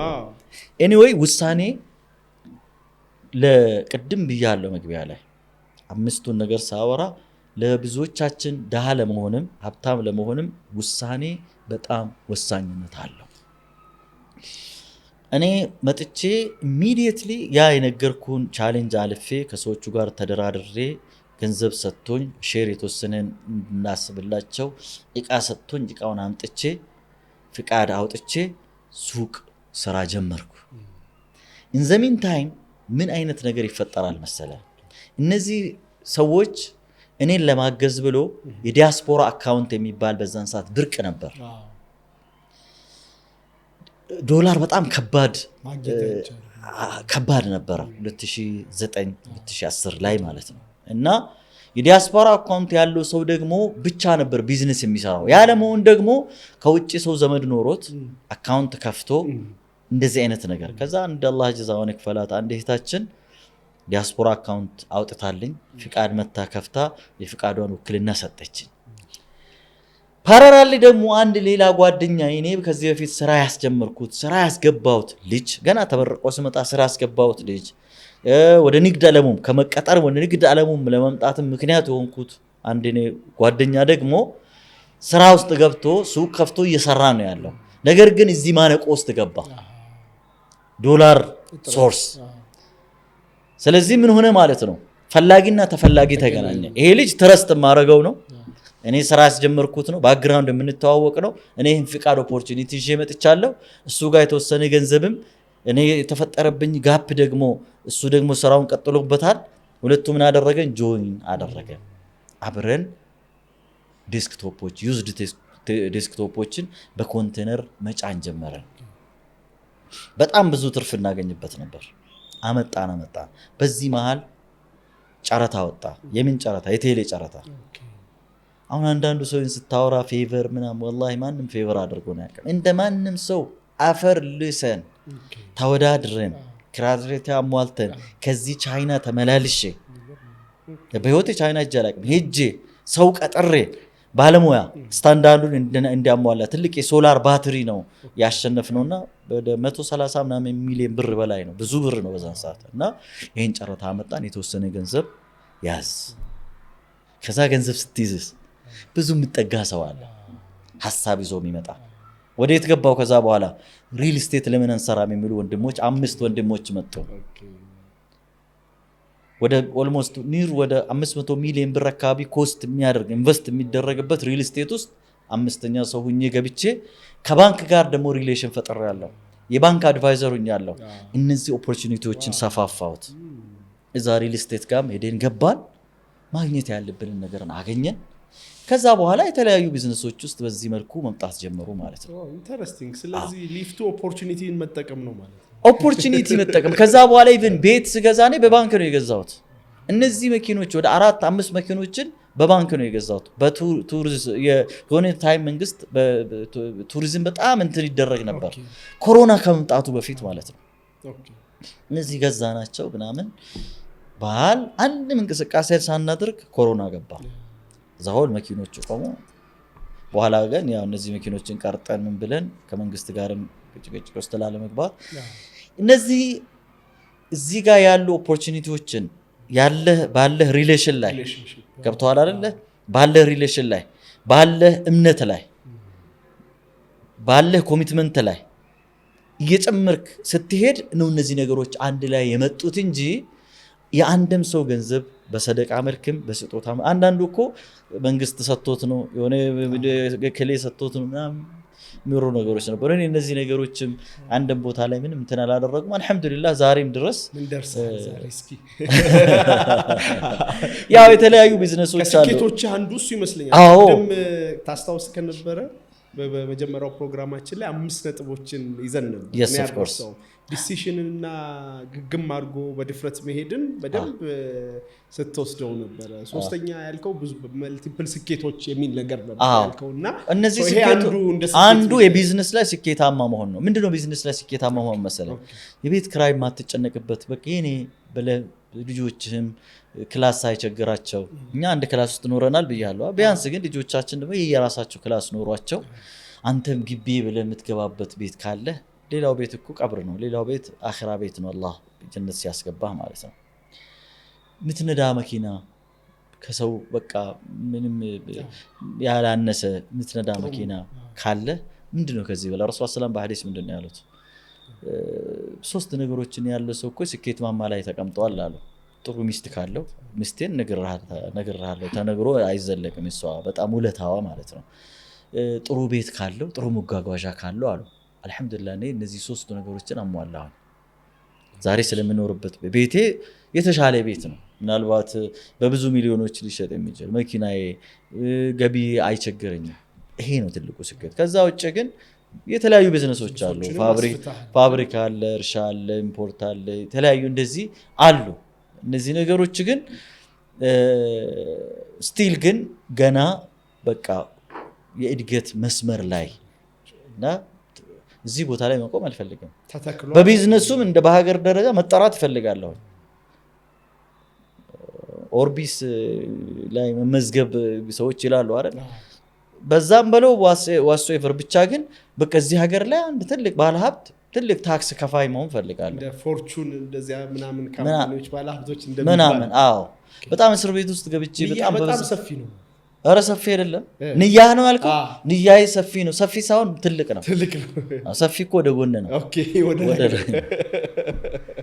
ማሻአላ እና በቢዝነስ ደረጃም ስኬታማ ነኝ ብዬ ነው የማስበው እኔ ዛሬ አንዱ ፋክተሪ ውስጥ ብቻ ቋሚ 70 ሰራተኛ አለ አንደኛው ፋክተሪ ላይ ከ180 በላይ ለሶስት ነው ያለን አንደኛው ደግሞ ስም አልጠራም ሌላ ጊዜ ፕሮዳክቱን አምጥቼ እዚህ ያስቀመጥኩ ምናወራ ነው የሚሆነው አንደኛው ከ180 በላይ ሰራተኞች ነው ያሉት ግን እነዚህ ነገሮች ብዙ ቻሌንጆች ውስጥ አሉ ከዚህ ከቻሌንጁ ከስታብሊሽመንቱ ቻሌንጅ ሲያልፉ ግን ገቢ ነው የሚያመጡት ሂውጅ ኢንዳስትሪ ናቸው ኢንቨስትም አርጋሃል አዎ እኔ በጣም በኢንቨስትመንት አምናለሁ ታምናለህ ቪኤት እየነዳው 10,000 ብር ነዳጅ መኪና መሙያ ማጣበት ጊዜ እንዳለ ዱ ዩ ኢማጂን ዲስ ድፍረት ይሄ ነው አንዳንዴ ኢቭን ከባለቤቴ ጋር ራሱ ምንድነው መቼ ለመኖር ነው ኖ እኛ ኢንቨስት ባደረግን ቁጥር የሆነ ታይም ምን አድርጎ ያመጣል መሰለ አባስቶ ያመጣል ያለህን የበላህ ከሄድክ ግን አታድግም ኢንቨስትመንት is very important እኔ በትንሽ ብር ባለኝ ትልቁ ነገር ኢንቨስት ነው ማድረግ የሆነ ነገር ላይ አሳርፋለሁ ያ ነገር የሆነ ታይም ላይ መልቲፕላይ ሆኖ ይመጣል አዎ በቃ በጣም ኢንቨስት ስታደርግ ግን ፔንፉል ነው ሙጥጥ ነው የሚያረጋህ በቃ ጊዜህን ጉልበትህን ገንዘብህን ሙጥጥ አድርጎ ሰው ሲያይ የምትኖርበት ቤት የምትነዳው መኪና ምናምን ይላል አንተ ግን ለልጆች ትምህርት ቤት በክፍያ ታጣለህ አንዳንድ ጊዜ ሰው የሚያየው እንትኑ ገብቷል አይደል እኔ በጣም ብዙ ብር ነው የምከፍለው ለዩኒቨርሲቲ ለምትማረው እዚህ ለሚማሩትም ብዙ ብር ነው የምከፍለው ግን አጣለው አንዳንድ ጊዜ ሲመጣ ደግሞ በቃ ሻፋፈ ኢንቨስት ይሄ በተለይ የወጣቱ ሜንታሊቲ የኛ ሀገር ነጋዴ አብዛኛው ሰው ኢንቨስትመንት የሚለው ኮንሰፕት አልገባው ዴቱ ዴይ ላይ መሮጥ በቃ ዛሬ ብር አካውንቱ ላይ መሆን እኔ ምን ይሰራልኛል አካውንት ላይ ሲቀመጥ እኮ ለባንክ እንጂ ለኔ ምን ይሰራልኛል ግን ዛሬ ትክክለኛ እኮ በኋላ እንደውም ሲቸገር አንዳንድ ጊዜ እንዴ ተሳሳትኩኝ ይልና ሂጄ መጽሐፍቶችን አነባቸዋለሁ በጣም ብዙ መጽሐፍቶችን ማለት ነውና ሪች ዳድን ፑር ዳድን የእንትናን ማን ነበር ሰው ጃፓናዊ ሰው እሱ መጽሐፍ አነባለሁ ካሽ ፍሎው ላይ ፋይናንስ ምናምን ላይ ትክክል ነኝ ሮበርት ኮይሳኪ ማለት ነው አሁን እነሱ ኢንቨስት አድርጎ እኮ ቤታቸውን እኮ አጥቶ እኮ መኪና ውስጥ እኮ ከምስቱ ጋር እኮ ኖሯል ሰው ሂስትሪ አንብበ ከሆነ ማለት ነው ገብቷል አይደል ግን ከዛ በኋላ ግን ምንድነው የሆኑት ከሚጠሩት ቶፕ ከሚባሉት ውስጥ ከነ ትራምፕ ጋር እኮ የሆነ መጽሐፍ አዘጋጅተው አይቼ በጣም እንትን ብሎኛልና እኔ በዛ ነው ማምነው ስኬት ደግሞ ሰው ልጅ እኔ አልቆመም አንድ ጓደኛዬ ይላል ሲያናድዱት እንዴ ምንድነው እሱ ይሄ መኪና ትናንትና ራቫፎር ገዛ ከዛ ደግሞ አሁን እንደዚህ መኪና እንደዚህ ያደረገ ከዛ ሲላቸው አሁን የሆነ እንደውን ሰሞኑን የሆነ ሄሊኮፕተር ለመግዛት እየተደራደረ ነው የሚል ሰምቻለሁ ያቸው ታለ ገዛለሁ አልኩት እንትን አይደት ቁስ ናቸው እነዚህ ነገሮች ምንም ማለት አይደል አንደኛ ስናገዝፋቸው ትልቅ እንትን እንደሆነ ስናስባቸው ከኛ ይርቃሉ እንጂ ተራ እንደሆኑ እነዚህ ነገሮች እኛ እንድንጠቀማቸው አይደል አላህ የፈጠራቸው መጠቀሚያ መገልገያዎች ናቸው እኮ ልክ አላህ والخيل والبغال والحمر لتركبوا እንዳለው አሁን V8 ومرسيدس وBMW وLamborghini لتركبوها ነው ምንም እኮ የለም ስም ነው የተቀየረው والخيل والبغال والحمر ነው አይደል በቃ ላንድ ክሩዘር መርሴዲስ BMW Lamborghini لتركبوها ኢንሻአላህ በጣም ባማረው ሁኔታ ነው የገለጸው ይሄ ማይንድ ሴት ሽፍት ያመጣል የምሬን ነው አሁን ያንን በጣም አርቀህ ስታየው በጣም ማይሆን ነገር አርገህ ስታየው ምናምን ነገር በጣም ከሰው በላይ አድርጋ አክብደ ስታየው እኮ ነገርን ማክበድ የለብህ። እኔ ቅድም አንድ ነገርኩ ነገር አለ ማስበውን ነው እንጂ ማለመው ያለሁበት። እኔ ምሳሌ ሳዑዲ ካዕባ በጣም ናፈቀኝ የሆነ ጊዜ ብዙ ጊዜ አውርቻለሁ ይሄን ነገር እንደው ምናልባት ያን ያልሰማኝ እንዲሰማም ሰው እንዲሰማና እኔ ገና መርከዝ ነው ያለሁኝ። ያ አላህ በነገራችን ላይ አላህ ጋር ደግሞ ያለኝ ቁርኝት ትስስር ዝምድና ከፍ ያለ ነው። አልহামዱሊላህ ረብል ዓለሚን በጣም ከአላህ ጠይቄ ያጣሁት ነገር የለም። ምስቴንም ጠይቄው ነው ከነከ በቃ ምንዋን ቀስዬ የነገርኩት ነው የሚመስለው ልጆቼን ቤቴን ብዙ ነገሮች ማለት ስኬቴን አልহামዱሊላህ በአላህ አሁን ያው ኢማን እየተዳከመ ቁስ ነገር እየሳበ ሲሄድ ተወርዳለህ እንጂ ድሮ በተለይ ማለትና ሐራም በቃ ይናፍቃል ማንኛውም ሙስሊም እኮ ሰው ግን ብዙ ጊዜ በምን ስለሚያስበው ነው የሚሄደው መሰለኝ በገንዘብ ስለሚያስበው ነው። ሐራም ለመሄድ ገንዘብ አይደለም የሚያስፈልግ ንያ ነው። ካዕባ ለማየት መንየት ብቻ ነው የሚያስፈልገው። እኔ በጣም በቃ ይሄ ባለኝና ባለሁበት ሳይሆን መድረስ በምፈልገው ብዬ ከማስብና ይሄን ያረጋገጡኝ ነገሮች ውስጥ አንዱ ይሄ ነውና በቃ መሄድ አለብኝ ዑምራ ካዕባ ማየት አለብኝ አልኩኝ። ፓስፖርት የለኝም። ትራንስፖርት ሳይኖረኝ ፓስፖርትም ወጥቶልኝ ያውም በክብር ቅድም በነገርኩ ዓለም አቀፍ የቁርአን ውድድር ላይ ሄጄ ካዕባ አይቼ ውስጡም ጭምር ገብቼ አየሁኝ። ብዙ ሾርት ፔሪድ ኦፍ ታይም ማለት ነው። ብዙ ነገሮችን በህይወት ላይ እንደዛ ቤቴን ሳስብ እኔ ለግዛ ብዬ ሲራ 5 ሳንቲም ኪሴ ውስጥ አልነበረ እንኳን 15 ሚሊዮን አይደለም እንትን የለኝ ግን ገዛሁኝ። ዛሬ ምንም የለበትም ነፃ ነው። እንደው ሌላ ቢዝነስ ሌላ ኦፖርቹኒቲ ነው የፈጠረው እና ነገሮችን አክብደን አርቀን ካሰበን ይርቁናል። ካሳብነስ ወደዛ አጠገባችን ካደረግ እንደምናገኝ እጃችን ስር እንደሚገቡ እንደምንቆጣጠራቸው እንደምናገኛቸው ግን ካሰበን እናገኛለን። ይሄ እኮ ሐዲስ አልቁድስ ነው እኮ እኔ አሁን ማውራት የተለየ ነገር እንዳይመስልህ ሐዲስ ነው። አና عند ظن عبدي فليظن بي عبدي خيرا በሌላ ሪዋያ ላይ فليظن بي عبدي ما يشاء። አንተ ትልቅ ቦታ ጋር አላህን ካሰብክ አላህ ዛንን ያረግልሃል። ትንሽም ካሰብክ እዛው ነው የሚያስቀር። ይሄ ነው የሚፈስለው። ወደ ዋናው ጉዳይ ልምጣ። እስካሁን ዋና አይደለም ስንገፋው ለምን መሰለህ ፖለቲካ ብዙ ሰው የሚሸሸው ጉዳይ አንተ ግን እንዴት ወስነህ ገባህበት ነው። ወደ እንትኑ ጋር ፓርላማው ጋር ከመሄዴ በፊት ያ ትግል እንግዲህ ለውጥ አምጥቷል። እሱን ቅድም ዘለልኩት። ውጤት አላመጣም ወይ? ውጤት አምጥቷል። ውጤት ግን የሚለካው በአንድ አመት በሁለት አመት በአንድ ኢንሲደንት በሁለት ኢንሲደንት አይደለም የሚለካው። ጀነራሊ ነው አመለካት ያለበት። ለምሳሌ ሙስሊሙ ስፕሪት ምን ላይ ነው አሁን ያለው? የተገፊነት የተጠቂነት ስሜት ነው ሙስሊሙ ኡማ ያለው። ሙስሊም በመሆኔ ይሄ ስርዓት ያሳድደኛል ብሎ ስጋት አለው አሁን የለውም። ሙስሊሙን በተለየ መልኩ ለማጥቃት የተነደፈ ፖሊሲ የለም። ልክ እንዳለፈው ስርዓት ማለት ነው። አንዱ ይሄ በጣም ትልቁ ነገር ነው። በተቻለ መጠን መንግስት እንደው ግለሰቦች አይኖሩም እያልኩ አይደለሁም። የመንግስት የመስሪያ ቤት ኃላፊዎች ሚኒስትር መስሪያ ቤቶች ትላንት ከመጡበት ሜንታሊቲ ሙስሊሙን የመግፋት ባገኘው አጋጣሚ የማጥቃት አያረጉም አይደለም። but when we talk about the system ስለ ስርዓት ስናወራ እንዳጠቃላይ ነው የምናወራው። እንዳጠቃላይ ስናወራ ትግላችን ውጤት አምጥቷል። አንድ ጥያቄ ልጠይቅ።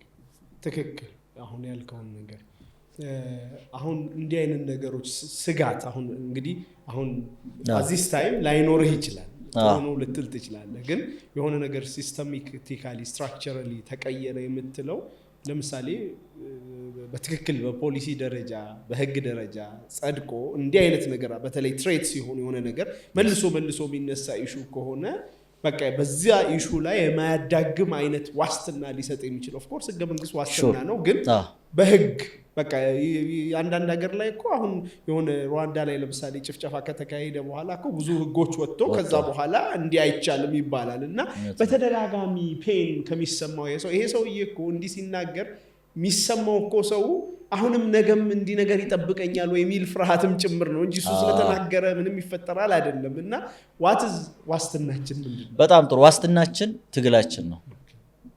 ዋስትናችን ስራ መስራታችን ነው። ዋስትናችን በእያንዳንዱ ሀገራዊ ጉዳይ ላይ እኔ አንዴ ታስታውስ እንደሆነ እስር ቤትም አካላዊም ያኔ አጃዳ በረካትም ውስጥ ከወጣ ውስጥ አንዱ እውነታ ምንድን ነው ያለው ሙስሊሙ ማህበረሰብ በልኩ በሁሉም ቦታ ላይ ተሳትፎ ማየት ዋስትናችን ሙስሊሙ እኮ ወንድሜ ዶክተር እንደሌላ ሰው ጠራው ሙስሊሙ እኮ ሊማዳችን ምን እንደሆነ ታውቃለህ መብት ለማኝ እኮ ነው ባህል ያደረግነው እኛ አሁን ያን ልከው ስጋት ራሱ ከዛ ነው የሚመነጨው ለምንድን ነው ይሄን ስጋት እንዴ ለምን ነው አንተ ፖሊሲ ቀራጭ ውስጥ ማትገባው ማትሮሮ እሱ ነው እየጠየቀው ዋስትናችን ምን እንደሆነ ታውቃለህ ዋስትናችን ዘሩ ሲዘራ ሲኮተኮትበት ስታጨድ ሲወቃ ሲፈጭ ሲቦካ ሲጋገር ሲቆረስ ቦታው ላይ መኖር መቻል ከዛ ሲበላም አብረን ከዛ በኋላ እኮ የድርሻን ወስደህ ትበላለህ ስትፈልግ አንተ ሰደቃ ሰጥስ ዋናው ጉዳይ ነው ይሄ ሜንታሊቲ የለም ታዳጊ ውስጥ አዎ ይሄ ስጋት ያለው ምን እንሰው እንደሆነ ታውቃለህ ስለ ሀገር የሚያሳስበው ሰው ይሰጋል ምን ያክል ሰው ሀገራዊ ጉዳይ ላይ ፍሮንትሊ ወጥቶ መከላከያ ውስጥ ገብቻ ሀገሬን ሰርቭ ማድረግ አለብኝ ደህንነት ውስጥ ገብቻ ሀገሬን ሰርቭ ማድረግ አለብኝ ፖሊስ ውስጥ ገብቻ ሀገሬን ሰርቭ ማድረግ አለብኝ ሁላችንም ወደ ንግዱ ከሮጥን ሁላችንም ሰልፍ ሰርቫይቫል ከሮጥን ይሄ ስጋት ይቀጥላል ህግም ዋስትናችን የለም በነገራችን ላይ ህገ መንግስት ላይ ሳይኖር ቀርቶ ነው እንደኛ ያኑ ለአቢውስ እንደረገ ነበር ነው ህግ አይደለም ፓወር ነው ፓወር ደግሞ የት ጋር ነው ፓወር ደግሞ በእያንዳንዱ ሲስተም ውስጥ ኖረህ ታማኝ አገር አገልጋይ ሆነ ለህዝብ ለወገን የማይጠቅምን ነገር ነው ይሄ ይጠቅማል አው ኮንሰልት መደረግ ስትችል ይሄ ህግ ቢወጣ ማንን ያስቀይማል ማንን ይጎዳል ማንን ይገፋል ማንን ያቀርባል ተብለ ኮንሰልት መደረግ ስትችል ነው you can take an example ኬንያ ሙስሊሞች 10% ናቸው ኬንያ 45 ሚሊዮን ህዝብ ነው ያላት 10% ማለት ስንት ሚሊዮን እንደሆነ ካልኩሌት አድርግ ኬንያ ፕሬዝዳንት ምርጫ በመጣ ቁጥር የኬንያን ኮሚኒቲ መሪዎችን ሰብስቦ ሙስሊም ኮሚኒቲ መሪዎችን ሰብስቦ ምን እናደርግላችሁ ምን ጎደላችሁ ይላቸዋል የራሳቸው ትምህርት ቤቶች አሏቸው የራሳቸው ባንክ አላቸው የራሳቸው ዩኒቨርሲቲዎች አላቸው ዓለም አቀፍ ዕውቅና እኔ እናንተ አለን እንደ 67 ሚሊዮንን ብለህ ታወራለህ አይደል ለዚህ ሀገር ላይ ሙስሊም ቁጥር ምን ይሰራል ቁጥር ወሬ እንጂ ይሄ በጣም መሰረታዊ ጉዳይ ነው ይሄ በግልም በኢንስቲትዩሽንም ሊሰራበትና ሊታሰብበት ይገባል አንድ ይሄ ሁለተኛ እንዲህ አይነት ዋልጌ ስርዓት የሌላቸው ሰዎች ደግሞ እንዲህ አይነት ነገር በሚያደርጉበት ሰዓት ደግሞ ያንተ ተቋም ተከታትሎ የማያዳግም እርምጃ አስተማሪ የሆነ እርምጃ እንዲወሰድባቸው ማድረግ መቻል አለበት በዝምታ ሊያልፍ አይገባም ዛሬ ተቋም አለህ እኮ ውጤቱ የትግል ውጤት ምን አመጣ ላልኮ ነገር አንደኛ የሙስሊም ስፕሪትን መቀየር ይችላል ነው ዛሬ ሙስሊሙን ሰው ዝም ብሎ እንደ ቀላል አይነካም ስርዓት መነቀነቅ የሚችል ህዝብ መሆኑን ኤቭሪባዲ ያውቆታል ለስርዓት ለውጥ እርሾ መነሻ ሞዴል የሆነው ድምጻችን ሰማ ነው ይሄ ማንንም የሚክድ ሰው አለ እንዴ ማንንም አይክድም ጠላት አይክድም ይሄን የፍራቻን ቆፈን የገፈፈ የማይቻል የሚመስል ነገር እንደሚቻል ያሳየ ሁሉ ድምጽ አጥራጭ ብሎ ለስርዓቱ ባደረበት ወቅት ላይ ቀጥርጭ ካለ ዓለም እኮ የሆነ ጪጭ የምትል ድምፅ እንኳን ብትሰማ እኮ ትረብሻለች አይደል? ወጥቶ ድምፃችን ይሰማ አላሁ አክበር ያለ ህዝብ ነው ይሄ ያለው ህዝብ ማለት ነውና ዛሬ ሙስሊሙን እንደምንም ዝም ብሎ ከመሬት ተነስቶ ምዳፈር የለም። አንድ ሁለተኛም ደግሞ እንደ ሀገርም ታይቷል። ሙስሊሙ ጉዳይ ላይ ቢዚ መሆን ሀገርን ነው የጎዳው። ሙስሊም ሀገር ወዳድ፣ ሙስሊም ትልቅ ግብር ከፋይ፣ ሙስሊም ታማኝ፣ ሙስሊም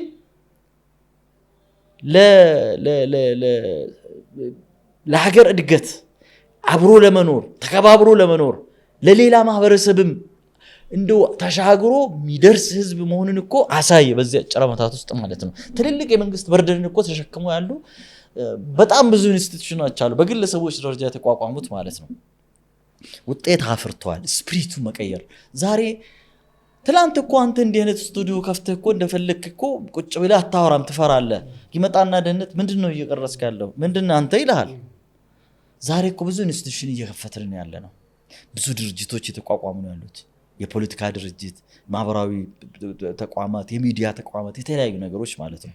ይሄ ትላንት ስለተከለከለ ብቻም አይደለም፣ ስጋት፣ ፍራቻ፣ ቆፈን ውስጥ ስለነበረ ነው ሙስሊም ማህበረሰብ። አንዱ እሱ ነው። ሁለተኛ ያመጣው ውጤት ይህን ተቋም ህጋዊ ተቋም፣ እውቅና ያለው ተቋም፣ በአዋጅ የተቋቋመ ተቋም ማድረግ መቻል ነው። ዛሬ ማንም ሰው እንደፈለገ የሚዘውረው አይደለም።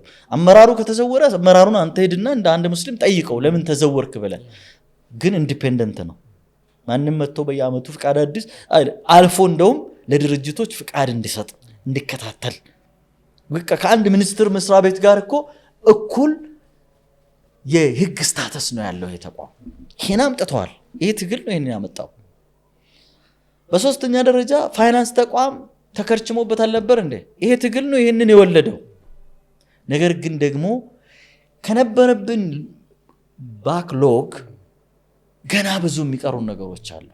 ቴብል ላይ ግን ይሄ ጥያቄ አልተመለሰልንም የሚለው ነገር የለም። አሁን የቀረው ምንድነው? ሲስተሚክ የሆኑ መልሶች፣ ኢንስቲትዩሽናል የሆኑ መልሶች። ትምህርት ሚኒስቴር ጸረ እስላም ሙስሊም የሆነን የተለያዩ ነገሮችን ያራ እኛ እኮ በመከራ ልጆችን አስተምረን ኮትክተን ሂጃባቸውን ለብሶ ማንነታቸውን ጠብቆ ሰብዕናቸውን ጠብቆ የሆነ ቦታ ስንልካቸው ሂጃባት ለብሱም ብሎ የሚል ትምህርት ሚኒስቴር ሊኖርን አይገባም፣ አይኖርንም።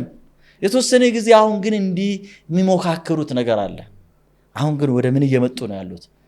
ሌሎች የሂጃብ ኢሹ የምን የሰላት ጉዳዩን ኢሹ እንዳይሆን እየሆነ ነው ያሉት። ታቡ እንዲሆን እያደረግን ነው የምንሄደው። የዚህ ሁሉ ነገር ግን ይሄ ውጤት መጥቷል። ዛሬ እኮ ይሄ ስርዓት ለውጥ ሙስሊሙ እኮ አሁን አንገቱን ቀና አድርጎ ሚኒስትር ሲሆን፣ ምክትል ጠቅላይ ሚኒስትር ሲሆን፣ ብሔራዊ መረጃ ላይ ኃላፊ ሲሆን፣ የተለያዩ ቦታዎች ላይ ሲሆን አይሸማቀቅም። ሀገሩን ያገለግላል። ለሀገሩ ጠንቅ የሆነ ስጋት የሆነ ነገርን ይጋፈጣል ከማንም በፊት ቀድሞ ማለት ነው። ለማሸማቀቅ የሚሞከሩ የነበሩ ነገሮች ዛሬ ላይ የሉም። እንደ የስርዓት ማለት ነው። ዋስትናችን አሁንም ቢሆን ህግም አይደለም፣ አዋጅም አይደለም፣ ተቋምም አይደለም። ለባርነት የማይንበረከክ ትውልድን እየፈጠሩ ያፈሩ መሄድ ብቻ ነው። ይሄ ነው መልሴ። በጣም ጥሩ መልስ ነው። ፓርላማ ውስጥ ለመግባት ምን አስወሰነ? ፓርላማ ውስጥ ለመግባት ትንሽ እስኪ ሐሳብህን ምናልባት ሰዎችም ስለሚፈልጉ ምርጫም ስለደረሰ ፓርላማ ሰዎች መግባት አለባቸው። ፓርላማ አይደለም ሁሉ ስልጣን በሚገኝበት ቦታ ላይ ሁሉ ሰው መሄድና መፎካከር መቻል አለበት ሀገሩን ለማገልገል። እኔ ፓርላማ ሲገባ በጣም ብዙ ሰዎች ተቃውሞኛል። እኔ ያው ቅድም ያልኩ ነው እንቢተኝነቱ በቃ አመንኩበት እንጂ ሼኾች ተልኮብኛል፣ ወዳጅ መሳይ ጠላቶችም ተልኮብኛል። ብዙ ሰዎች ቤቴ መጥቶ በቃ ትልልቅ ሰዎች ምን ክብር ልጨምር ነው አንተ ኡስታዝ ነህ፣ ምን ተሰሚነት ከዚህ በላይ ምን ልጨምር ነው ብለው። እኔ ከዚህ አንፃር አይደለም። እኔ በህይወቴ ሶስት በጣም የተራራቁ የሚመስሉ ነገሮችን ኮምባይን ለማድረግ ነው ስጥር የነበረው። ኢማም፣ ዳዒ፣ ሼክ። ያው ሰው በሚለው ነው ሼክ አይደለም አክቹአሊ። ከዛ ቀጥሎ ቢዝነስማን ነጋዴ መሆን። እኔ በደሞዝ በኢማምነት እንዲከፈልልኝ አልፈቅድኩም። ከዛ ደግሞ ፖለቲክስ። እነዚህ ነገሮች ለብቻቸው ስታይ በጣም የተራራቁ ናቸው። እንዴት አንድ ሰው ኢማም መስጂድ ይዞ ኹጥባ አድርጎ እስተው ብሎ አሰግዶ ፓርላማ ደግሞ ቁጭ ብሎ የተከበሩ አፈጉባኤ የተከበሩ ጠቅላይ ሚኒስትር ብሎ እዛ ኬፕ ቀይሮ ሱፍ ለብሶ ከረባት አድርጎ ከዛ ደግሞ እኔ ቦታ ላይ ሄደ ደግሞ ቱታ ለብሶ ወይም ሄልሜት ለብሶ ደግሞ ፋብሪካ የሆነ ንግድ ቦታ ምናምን ውስጥ ሰው ልጅ አላህ አቅም ሰጥቶታል። ያን አቅማችንን መጠቀም ያለ መጠቀም ነው ልዩነታችን። ኮንሺየስ ማይንዳችንን the way we access ያንን ሄደ ተች አድርገን ነክተን ምንጠቀመው ነው። እኔ I don't know አንተ ምናልባት የሳይንስ ተማሪ ስለሆንክ የሰዎች IQ ልዩነት በዛ ታምናለህ ብዬ አላስብም። አንዱ ካንዱ ያው አላህ አበላጥቶታል። فضلنا بعضكم على بعض في الرزق ብሎ ርዝቅ እኮ የሚበላ ብቻ አይደለም ዒልምም ዕውቀትም ስጦታ።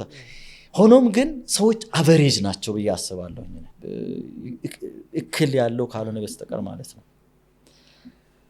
ስለዚህ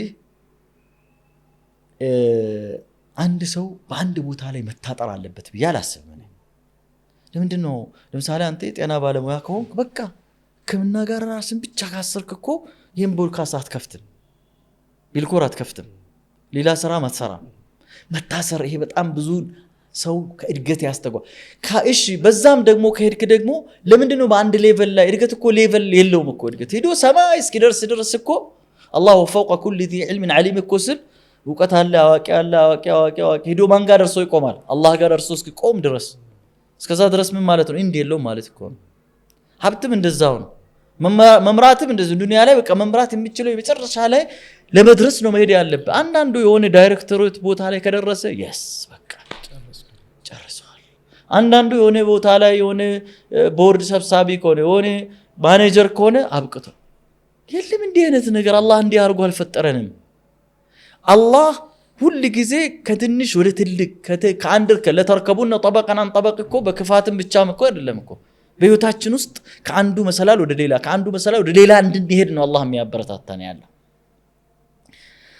ይሄ መሰረታዊ ጉዳይ ነው። እኔ እነዚህ ሶስቱ ነገሮች በተለያዩ ሰዎች ለየብቻ ቢሰሩም ሰዎች ሰክሰስፉል የሚሆኑባቸው ናቸው። ግን ይቻላል፣ ኢማም መሆን ይቻላል፣ ፖለቲከኛ መሆን ይቻላል። ዝም ብሎ የሴኩላሪስቶቹ ሃይማኖተኛ እና የሴኩላሪዝም ብሎ የሚፈለስፉት ውሸት ወሬ እኮ እንደሆነ አየን እኮ አሁን አይደል እንደ አሁን እኮ ፖለቲፋይ እየተደረገ ነው ያለው። ውሸት ነው፣ ሞቲቭ ሌላ ነው። እኔ እንደውም ሃይማኖት ሰዎች ፖለቲክስን ንጹህ የሆኑ ሃይማኖት ሰዎች እኔ ንጹህ ነኝ እያልኩ አይደለሁም። ኮረፕትድ ያልሆኑ ሃይማኖት ሰዎች ንጹህ የሆነ ፖለቲክስን ኤክሰርሳይዝ ቢያደርጉ ዓለማችን ላይ በጣም ትልቅ ኢምፓክት ይፈጥራሉ ብዬ አስባለሁ። ለምን መሰለህ? ክፋትን ይቀንሳሉ። ሰው መገደል መሞት ያማቸዋል፣ ሴንስ ያደርጋሉ። የሰው መራብ ሴንስ ያደርጋሉ። እዝነት ይኖራል። ቢያንስ ትንሽ የእዝነት ውስጣቸው ላይ የፍትህ ጉዳይ ጀስቲስ ጉዳይ ውስጣቸው ላይ የሆነ ያክል ይኖራል። የስቶርድሺፕ የአገልጋይነት አማና ፊል የማድረግ ጉዳይ ውስጣቸው ላይ ይኖራል። ሊሰርቁ ሲያስቡ ሴራ ሊያሴሩ ሲያስቡ ከሰው ይደበቃሉ አይደል? እኔ ክፍል ውስጥ የሃይማኖት ሰዎች ሲሆኑ ምን ይላሉ? እንዴ ፈጣሪ እኮ አለ እዚህ ክፍል ውስጥ ያይናል ብሎ ያስባሉ። እኔ የሚመስለኝ ሲመስለኝ ሃይማኖት ሰዎች ስትል በደንብ ብያለሁ። ምክንያቱም የእምነት ተቋሙ ውስጥ ሆኖ ኮራፕት እሱን እኮ ነው ለዚህ ነው እንደውም ይፈራል። ኖ አይ ለዚህ ነው እውነተኛ አላህን መፍራት ወይም ፈጣሪን ፈሪሃ ፈጣሪ ልባቸው ላይ ያሉ ሰዎች የሆነ ያክል የፖለቲክስ ግንዛቤ ኖሯቸው ፖለቲክስን ኤክሰርሳይዝ ቢያደርጉ በነዛፋ ይጫወቱታል፣ በንጽህና ይጫወቱታል ብዬ አስባለሁ።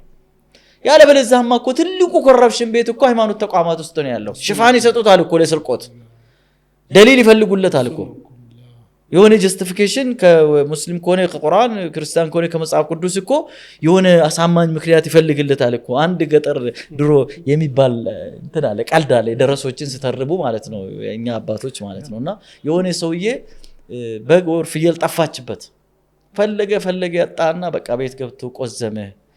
እንደው አብሽሩ በቃ ትገኛለች። አይ ችግር የለውም እንደው ገበሬው ጋር ካለች እንደው ትመለሳለች፣ ግን ደረሳው ጋር እንዳትገባ ፈራለሁ። እንዴ ደረሳው ነው እንጂ የበለጠ ኖ ደሊል ፈልጎባት እንዳያርድብኝ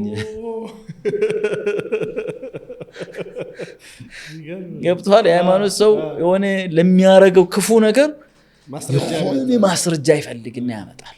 ስለዚህ ይሄ አንዱ ኮረፕትድ ያሉ ሃይማኖት መሪዎች። እኔ ለዚህ ነው ፓርላማ ስገባ በሁለት ዋና ምክንያት ነው የገባው። አንደኛ ይሄ አሁን አንተ የምትጠይቀው ጥያቄ ለመስበር ነው። ሙስሊም ሆኖ ፓርላማ የሚገቡ ሰዎች እኮ ኮንፊደንስ የላቸውም እኮ።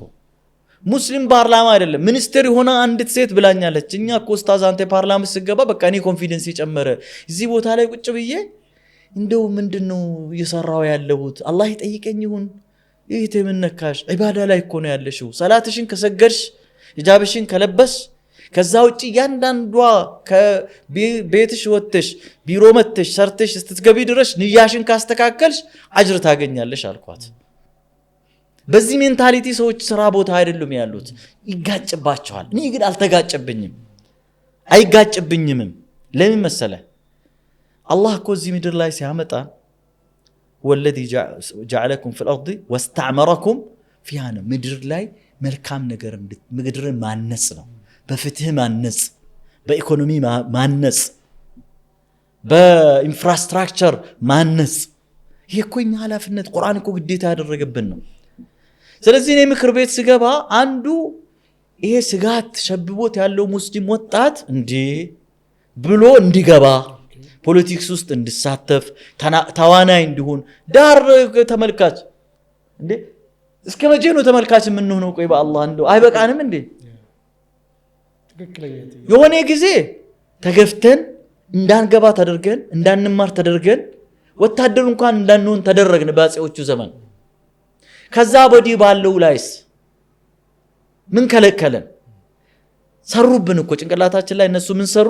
ሙስሊም አይግባ ስሉ መግባትን እንደ ወንጀል ማየት መጣን። ውስጣችን አክሴፕት አደረገ። አይ ሙስሊሙ ፖለቲክስ ውስጥ አይገባም፣ ሙስሊም ፖሊስ አይሆንም፣ ሙስሊም ወታደር አይሆንም፣ ሙስሊም እንዲሆንም ከየት የመጣ ነው? እኔ በጣም አደንቃቸዋለሁ አንዳንድ ጀነራሎች ትልልቅ ቦታ በቃ ደርሶ ሳይ መስጂድ መጥቶ ከዩኒፎርማቸው ሲሰግዱ ከስራቸውን በአግባቡ በዲሲፕሊን ሲሰሩ እኔ አሁን ዛሬ አሁን ማፍጠሪያ አለን ከነሱ ጋር የሆኑ የሰፈራችን ፌደራል ፖሊስ ተቋማት ጋር ሙስሊሙ በቃ አሁን ኮንፊደንስ ተሰምቷቸው ድሮ አሉ ላስት ይር ደና አብረን ስናፈጥር እንኳን አፍጥር በዚህ መልኩ ሊዘጋጅልን ቀርቶ አሉ እንጾማለን ብለን መጾማችን እንዳይታወቅብን እራታችንን ደብቀን ለሶር እናስቀምጣለን፣ ከዛ በኋላ እንበላለን። ወላሂ እንደዛ ነው ያለው ጀነራሎች ናቸው።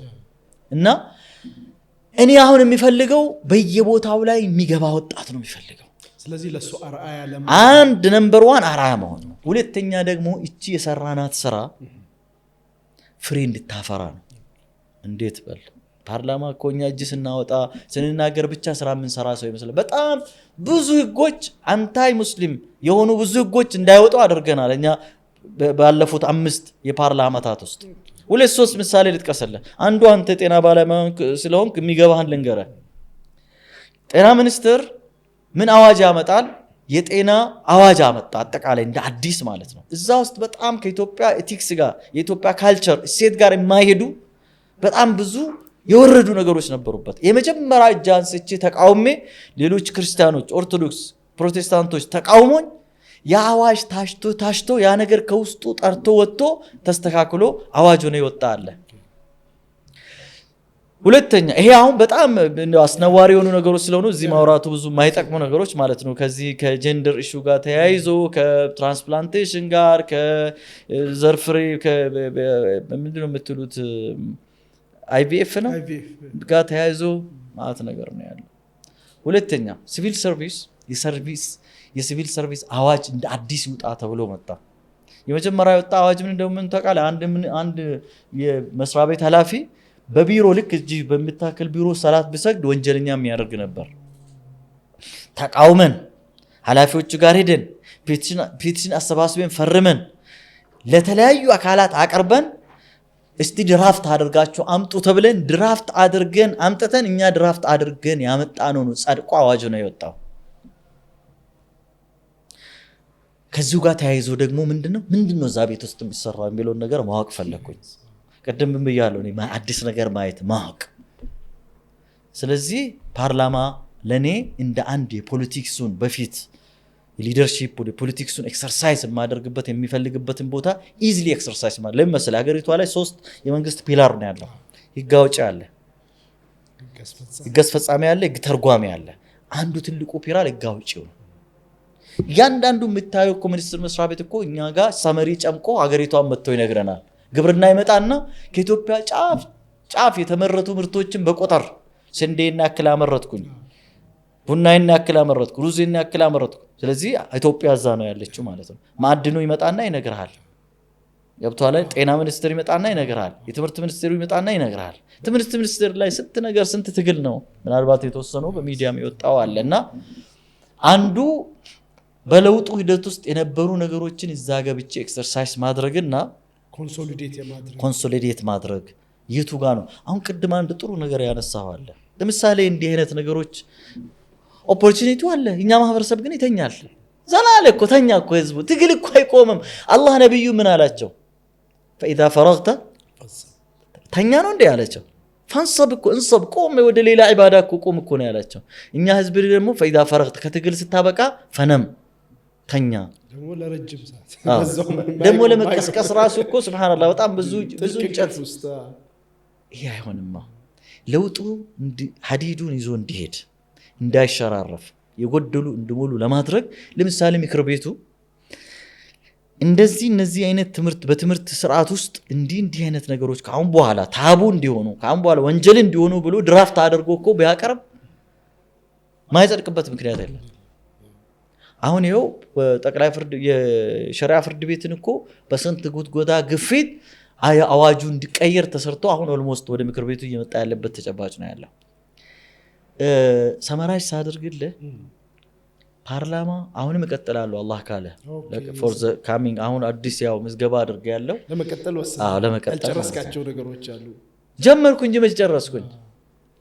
ገና ነው። እኔ እዚህ ጋር መቆም አልፈልግም። ቀጣይም ሌላ አምቢሽን አለኝ እዚህ ሀገር ላይ በቃ የሆነ ቦታ ላይ መምራት ፈልጋለሁ። ምንድነው እሱ ገና ሌላ ጊዜ የምናወራው። አይ ቆይ እዚህ ጋር እና ፓርላማው ለኔ እንደ አንድ መንደርደሪያ እንደ አንድ ኤክስፒሪየንስ በጣም ብዙ ነው። አድቫይዘሪ ኮሚቴ ውስጥ ነው በነገራችን ላይ ያለው የፓርላማው ኤግዜኪቲቭ ቦዲ ማለት ነው።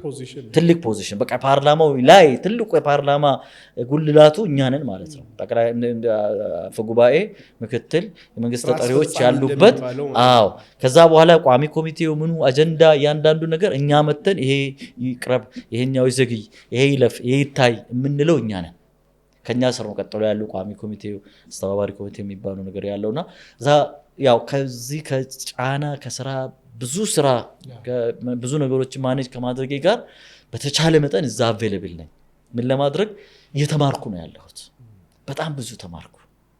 ያ ቤት ከተስተካከለ በጣም መልካም ለሀገር ብዙ የሚያሰራ መንግስትን ተቆጣጥሮ አስፈጻሚውን አንገት ለአንገት ተቆጣጥሮ ተከታትሎ የሚሰበሰበው በጀት የታረፈ ምን ተሰራ ብሎ የሚል ቤት ነው። ቀድመን ብንገናኝ በደንብ ሸክለህ ነበር ፓርላማ።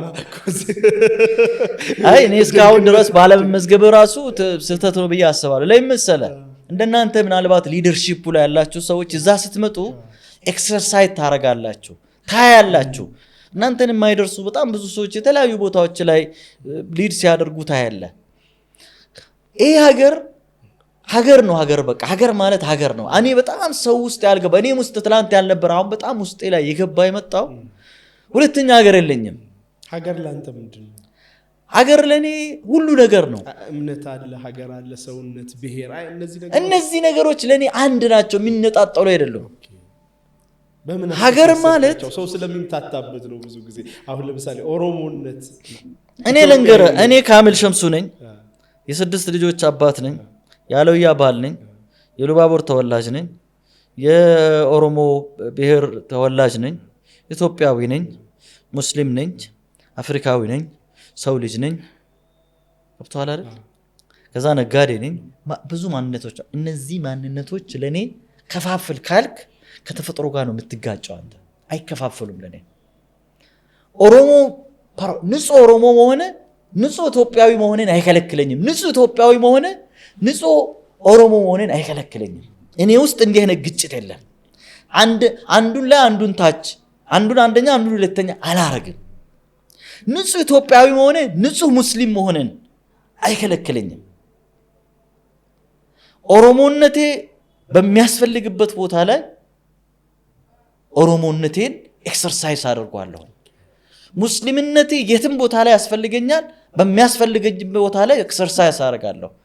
ኢትዮጵያዊነትን ኤክሰርሳይዝ ማድረግ ባለብኝ ቦታ ላይ ኤክሰርሳይዝ አደርጋለሁ።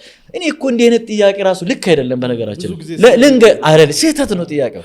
ብላል አንተ አሁን ዶክተር ብላል፣ ይሄ ጆሮ አይደለም፣ ይሄ ሳፍንጫ አይደል፣ ይሄ አይንህ ነው።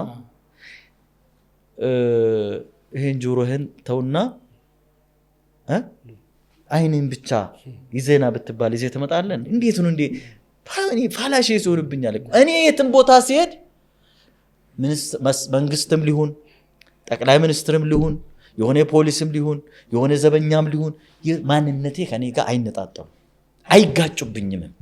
እንዴት ነው የሚጋጩት? አላህ እኮ ቆይ እኔ ኦሮሞ ሊሆን ብዬ ነው እንዴ አመልክቼ ኦሮሞ ይሆንኩት? እኔ ሙስሊም ሊሆን ብዬ አመልክቼ ጠይቄያለሁ እንዴ? ነው ኢትዮጵያ ምድር ላይ ነው የምፈጠረው ብዬ እኔ አመልክቻለሁ እንዴ? ፈጣሪ ሲፈጥረኝ እንዲህ አድርጎ የፈጠረኝ ፈጣሪ የሚጋጭ ነገር ነው የሚሰራው?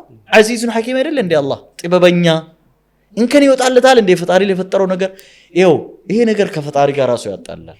እንዴት ብሎ ከአላህ ጋር ያጣላል መሰለህ? አይ ኦሮሞነትን ነው እንትን የምትለው፣ ኢትዮጵያዊነትን ነው እንትን የምትለው፣ ሙስሊምነትን ነው እንትን የምትለው እንዴ? እኔ ይሄን ሁሉ ነገር ማንነት አድርጎ እኔ ውስጥ የፈጠረው ፈጣሪ ነው። ስለዚህ እኔ ጋር አይደለም ይሄን ኢሹ ያለው ሰው አላህ ጋር ሄዶ ይጠያየቅ። ይሄ ፋይሉ ወደ ላይ ልካለሁ። ተፈጥሯዊ ነው ይሄ መሆኑ ራሱ በራሱ ተፈጥሯዊ ነው፣ ውበት ነው። ለምንድን ነው አላህ ወሚን አያቲሂ ኸልቁ ሰማዋቲ ወልአርድ ወእኽቲላፉ አልሲነቲኩም ይላል? ቋንቋችን መለያየት። ስለዚህ አሁን ይሄንን ኢንጆይ ነው፣ እኔ በጣም ነው ኢንጆይ ማረገው። ኦሮሞ ሆኜ በኦሮሞነቴ መገለጽ ባለብኝ ቦታ ላይ በኦሮሞነቴ ይገለጻለሁ። ኢትዮጵያዊነት እየተገለጽኩ አይደለሁም ማለት በዛን ሰዓት በኢትዮጵያዊነት ሲገለጽ ከፈርኩ ማለት ነው፣ እስልምናን ተወኩ ማለት ምን ማለት ነው? ይሄ ማለት እኮ ካመል ሸምስ ጆሮህን ቤት አስቀምጥ፣ አፍንጫን ብቻ ይዘና ዛሬ አይንን ብቻ ይዘና እየሰካው አሁን ጆሮዬን ነቀይ ወጣ ስብል እንረዳው ብዬ እኮ ነው ባውርጄ በቃ ጆሮዬን ነቀዬ የሆነ መሳቢያ ውስጥ አስቀምጬ አልችልም። እኔ አንዳንዱ ሰው ይመጣና በኦሮምኛ ስታወራ ስለ ኦሮሞ ኮንሰርን ስታወራ ሲሰማ ዘረኛ አድርጎ ይቆጥራል። it's not fair፣ ትክክል አይደለም። እዛ ቦታ ላይ ካንተ የበለጠ እኔ ስለዛ ነገር እረዳለሁ፣ እቀርባለሁ፣ ማስረዳትም መረዳትም እችላለሁ። ለምሳሌ አንተ ብሔር ምንድነው? ስልጤን አይደል? እኔ አሁን ስልጤን ብሔር እንደ ሰው ኮመን የሆኑ ነገሮች አሉ፣ እንደ ኢትዮጵያዊ ኮመን ነገሮች አሉ፣ እንደ ሙስሊም ኮመን ነገሮች አሉ። የዛም ማህበረሰብ ግን በካልቸሩ በማንነቱ ያለበትን ችግር ግን ካንተ የበለጠ ልረዳ አልችልም። ኢቭን እኩል ሁለታችን ሄደን ብናየው እኩል አንረዳም። ኦር ደግሞ ለምሳሌ አንተ እዚህ ነው የተወለድከው፣ እዛ ስልጤ ባለፈው አዘርነት ሄደን ነበር በደንብ ቅርብ ጊዜ ስለሆነ ነው። አዘርነት ወረዳ ላይ ያለው ሰውዬ እዛ ተወልዶ አድጎ የማህበረሰቡን አስተዳደግ ስነ ልቦና ዴይ ቱ ዴይ ፕራክቲሱን የኑሮ ዘይውን የሚያውቅ ሰውዬና አዲስ አበባ ተወልዶ ያደገ ሰውዬ የሚያውቀው እኩል አይደለም። እኩል ያወራሉ እንዴ? አታወራም እኮ። ስለዚህ ይሄ ነገር አይጋጭም ነው። ኢትዮጵያዊነት ነው ትልቁ ነገር እኮ። ሰው በመሆናችን ከዓለም ሰው ልጆች በሙሉ ጋር ሼር እናደራረጋለን። ሙስሊም በመሆናችን ከዓለም ሙስሊሞች ጋር ሼር የምናደርገው ነገር አለ። ኢትዮጵያዊ በመሆናችን ከኢትዮጵያውያን በሙሉ ከ80 ምናምን ብሔረሰቦች ጋር ሼር የምናደርገው ነገር አለ። ገብቷል አይደል? ኢትዮጵያው ሙስሊም በመሆን ራሱ ደግሞ ከሳውዲያዊ ሙስሊም በተለየ መልኩ እኛ እርስ በርስ ሼር የምንዳራረገው ነገር አለ። ምክንያቱም የተሰናነበት ስነ ልቦና ያለን ተጨባጭ ሁኔታ የነበርንበትን ታሪካዊ አመጣጣችን የተፈጠርንበት ትርክታችን ምኑ ይለየናል አይደል? አሁን ሳውዲ ወይ ሱዳን ወይ ሶማሌ ካለው ጋር እኮ እኛ ኢትዮጵያው ሙስሊሞች እኮ እንለያለን። ያ ማለት ግን በእስላማዊ መርሆ እንለያለን ማለት እስላማዊ መርሆ የሚቀዳው ከቁርአን ከሐዲስ ነው። በዛ እንለያለን ማለት አይደለም። አንዳንዱ ሰው እዚህ ጋር ይዘበራርቃል። እኛ ኢትዮጵያዊ ሙስሊም ነን ስንል ምን ማለት ፈልገን ነው?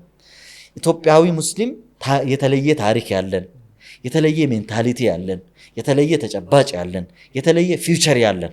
ሶማሊያዊ ሙስሊም ጋር ስትሄድ የተለየ ታሪክ ያለው ከኛ የራሱ የሆነ የተለየ ማንነት ያለው፣ የተለየ ተጨባጭ ያለው፣ የተለያየ ነገን የሚያልም ግልጽ ነው አይደለና ይሄ መሰረታዊ ጉዳይ ነው ማለት ነው። ስለዚህ በተቻለ መጠን መረዳት ያለብን የማይጋጩ ነገሮችን ለማጋጨት መሞከር ተገቢ ነገር አይደለም። ይህ አንዳንድ ጊዜም ደግሞ ለማሸቃቀም ሰዎች ይጠቀማሉ። አንዳንዱ በብሔርተኝነት አጥር ውስጥ ብቻ ታጥሮ ያለው ሰው ስለ ሀገር፣ ስለ ሰው፣ ስለ ኢትዮጵያ ስታወራ የሱን የሆነ በቃ ቦታ እንዳልሰጠው ያስባል። ኢትዮጵያዊነት ብሎ ደግሞ የብሔርን ጉዳይ ደግሞ በጣም ምንም መስሎ የማይታየው ቫልዩ የማያደርገው ደግሞ ስለዛ ስለ ብሔር፣ ስለ ኦሮሞ ስታወራ ደግሞ ዘረኛ የወረድክ ምናምን አድርገው ያሰ ይሄ የተሳሳተ ነገር ነው። ለሁሉም ቦታ ለኩል መቃሚን መቃል፣ ለእያንዳንዱ ቦታ ራሱ የቻለ ተጨባጭ ራሱን የቻለ የምትናገረው የምትሰራው የምታደርገው ነገር አለው ማለት ነው። እንደ ሁኔታውና እንደ አስፈላጊነቱ ኤክስፕረስ የምታደርግበት መጠንና ሁኔታ ይኖራል ነው። አዎ ትክክል። ሀገራዊ ጉዳይ ስታወራ ለምሳሌ አሁን ሀገራዊ ጉዳይ ስታወራ፣ ስለ ሀገር እድገት ስታወራ፣ ስለ ሰላም ስታወራ ስለ ሁሉ ኢትዮጵያ ነው የምታወራው። ኦር ደግሞ ለምሳሌ ሰላም የደፈረሰው እኔ የተመረጥኩት ኢሉባቦር ብቻ ከሆነ ለምሳሌ ስለ ኢሉባቦር ሰላም ብቻ ነው የማወራው። አንተ ሰፈር ሰላም ከሆነ ለምንድን ነው ወጥቼ የማወራው? እንደዚህ ማለት ነው። እየጨረስን ነው ወደ መጨረሻ። ይሄን ዳይቨርስ በጣም ዳይቨርስ የሆነ ኤክስፒሪየንስ ጥልቀትም ያለው ኦፍ ኮርስ አንዳንዴ ዳይቨርስ ይሆንና ሻሎ ይሆናል፣ ጥልቀት አይኖረውም እና ወደፊትህን ማሰብ ፈለግኩኝ። የሆነ እድሜ ብቻ አይደለም አይ ቲንክ ማቹሪቲ የሚሰጠው አንዳንዴ ያለፍከበት ነገር ነው። ከእድሜ በላይ ሀገር የመምራት ፕሬዚደንት የመሆን አሁንም ሀገር እየመራው ነው ያለሁት። እንደው እሱማ ያው ምናልባት እንዳልከው ከህግ አውጪነት ወደ ህግ አስፈጻሚነት መከለክለኝ ነገር የለም አስባለሁ። ለምን መሰለህ አሁንም ሀገር እየመራው ነው ስለ ለምሳሌ በብዙ መልኩ ሀገር መምራት ማለት እኮ ሀገር ማለት አንድ መስራት ቤት ብቻ እኮ አይደለም።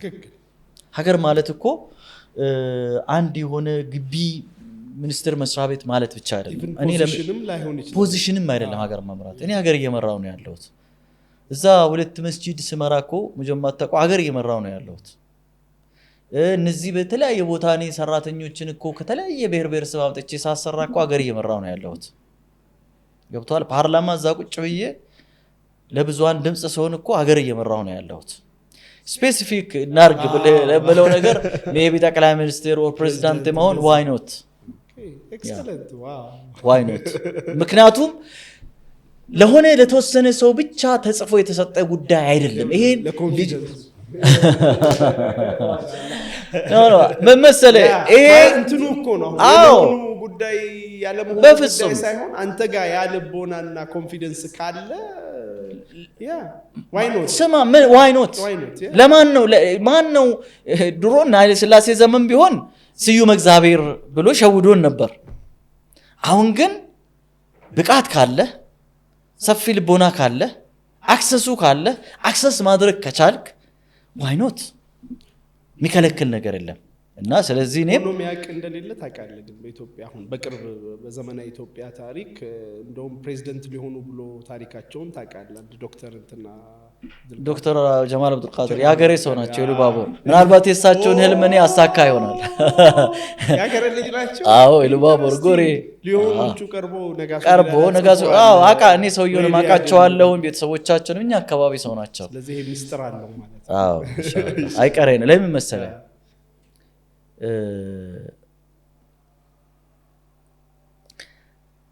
አሁን እኮ ብዙ ነገር እየተቀየረ ነው ያለው። ለምሳሌ አሁን አብይ አህመድ አሊ አብይ የፈለገውን ሙስሊሙን፣ ክርስቲያኑን፣ ፕሮቴስታንቱን እዛ ውስጥ አልገባም። አህመድ አሊ የሚለው ስም በፕራይም ሚኒስተር ኦፊስ ተጽፎ መቀመጥ በራሱ አንድ ሺፍት ነው። እንደ ቀላል አትየው። ይሄንን ሳህለወርቅ ዘውዴ የሴት ፕሬዝዳንት በኢትዮጵያ ህዝብ ሜንታሊቲ ማውን እንደቀላል አትዩ ለውጥ አለ እኮ የሚታይ ማይነኩ የሚመስሉ የሆኑ ነገሮች ለውጥ እኮ አለ ሴት አስበህ ታውቃለህ በጣም እኮ ከባድ ነው እንኳን እዚህ ሀገር የለም አሜሪካ በታሪኳ ሴት ፕሬዝዳንት ኖሯት ያውቃል እንዴ ሂላሪ ክሊንተን እኮ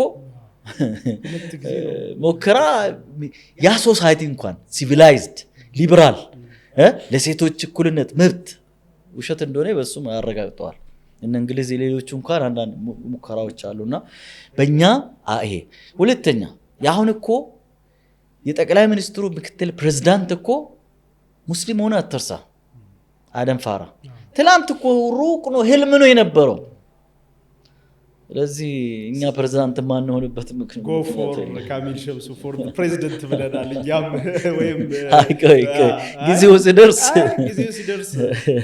አሁን እኮ ኢንቪዥን ነው ያለገ ኢንቪዥን ነው ያለገ ቪዥኒንግ ኤክሰርሳይዝ ነው ያ ለብዙ ወጣት ደግሞ why not ይላል ስትሆን ብቻ ሳይሆን ስታስብም ጭምር ማለት ነው why not I think አንጨርስም ስለዚህ እንጨርሰው ይብቃን ኤኒቲንግ መጨረሻ ማለት የሚፈልገው እኔ ለወጣቱ ትውልድ ለኢትዮጵያዊ ወጣት ትውልድ ሌላው ይሄን ቋንቋ ስለማይሰማ ነው ተርጉሙ ብለንም ዳን እቺ ሀገር ከናንተ ውጪ ሌላ የላትም እባካችሁ ምገባችሁ ቦታ ዋሉ ምገባችሁ ክቡር ቦታ ላይ ተገኙ እባካችሁ ሀገር ማለት በእናንተ ነው የሀገር ምሰሶች ናቸው 70% 72% ወጣት የያዘች ሀገር በድህነት መጠራቷ ሊያሳፍረን ይገባል ሊያሳፍራችሁ ይገባል በማይምነት መጠራቷ ሊያሳፍራችሁ ይገባል ሊያሳፍረን ይገባል በኋላ ቀርነት መጠራቷ ሊያሳፍረን ይገባል በጦርነት መጠራቷ ሊያሳፍረን ይገባል ከጦርነት አዙሪት ይወጣች ህዝቦቿ ተግባቦት ፈጥሮ የተበላሸ ትርክትን አስተካክሎ የጋራ የሆነ ትርክት አካታች የሆነ ትርክት እውነትን መሰረት ባደረገ ትርክት ላይ እቺ ነገር መገንባት ግዴታ አለብን ለዚህ ምንድነው የሚያስፈልገው ብዙ ቱል አለ ከነዛ ቱል ውስጥ አንዱ ብቸኛ አላልኩም አንዱ መማር ተማሩ በሁሉም ዘርፍ ሀገራችሁን ባገኛችሁት አጋጣሚ ለማገልገል ቁርጠኛው ነው ቆራጦ ነው ይሄን ብቻ ነው ማለት Thank you የተከበሩ ኡስታዝ ካሚል ሸምሱ የሚገርም ቆይታ ነው የነበረን በእርግጠኝነት ተመልካቾቻችን በጣም የሚማሩበት ነው በተለይ ወጣቱን ብቻ ሳይሆን ሌላውም ሰው እንደ ሰው ራሱን የሚጠይቅበት የሚማርበት አቅሙን የሚፈትሽበት ድፍረትን የሚያገኝበት ሪስክ የሚወስድበት እንደሚሆን በጣም ተስፋ አረጋለሁ ሌላ ጊዜ ደግሞ ስፔሲፊክ ርዕስ ይዘን እንገናኝና ኢንሻአላህ ከሰህኛል ጠፍተህም ቢሆን አፍታው የበለጠ ይሸፍናል በጣም የሚገርም ቆይታ አስተማሪ ቆይታ በጣም ጥልቀት የነበረው ቆይታ እንደነበረ በጣም አምናለሁ የቢልኮር ቤተሰቦች የቢልኮር ፖድካስት ተከታታዮች ስለነበረን ቆይታ ከኡስታዝ ካሚል ሸምሱን የተከበሩ ማመስገን ፈልጋለሁ በቀጣይ በሌላ ፕሮግራም እስክንገናኝ ድረስ እዚሁ አብቃለሁ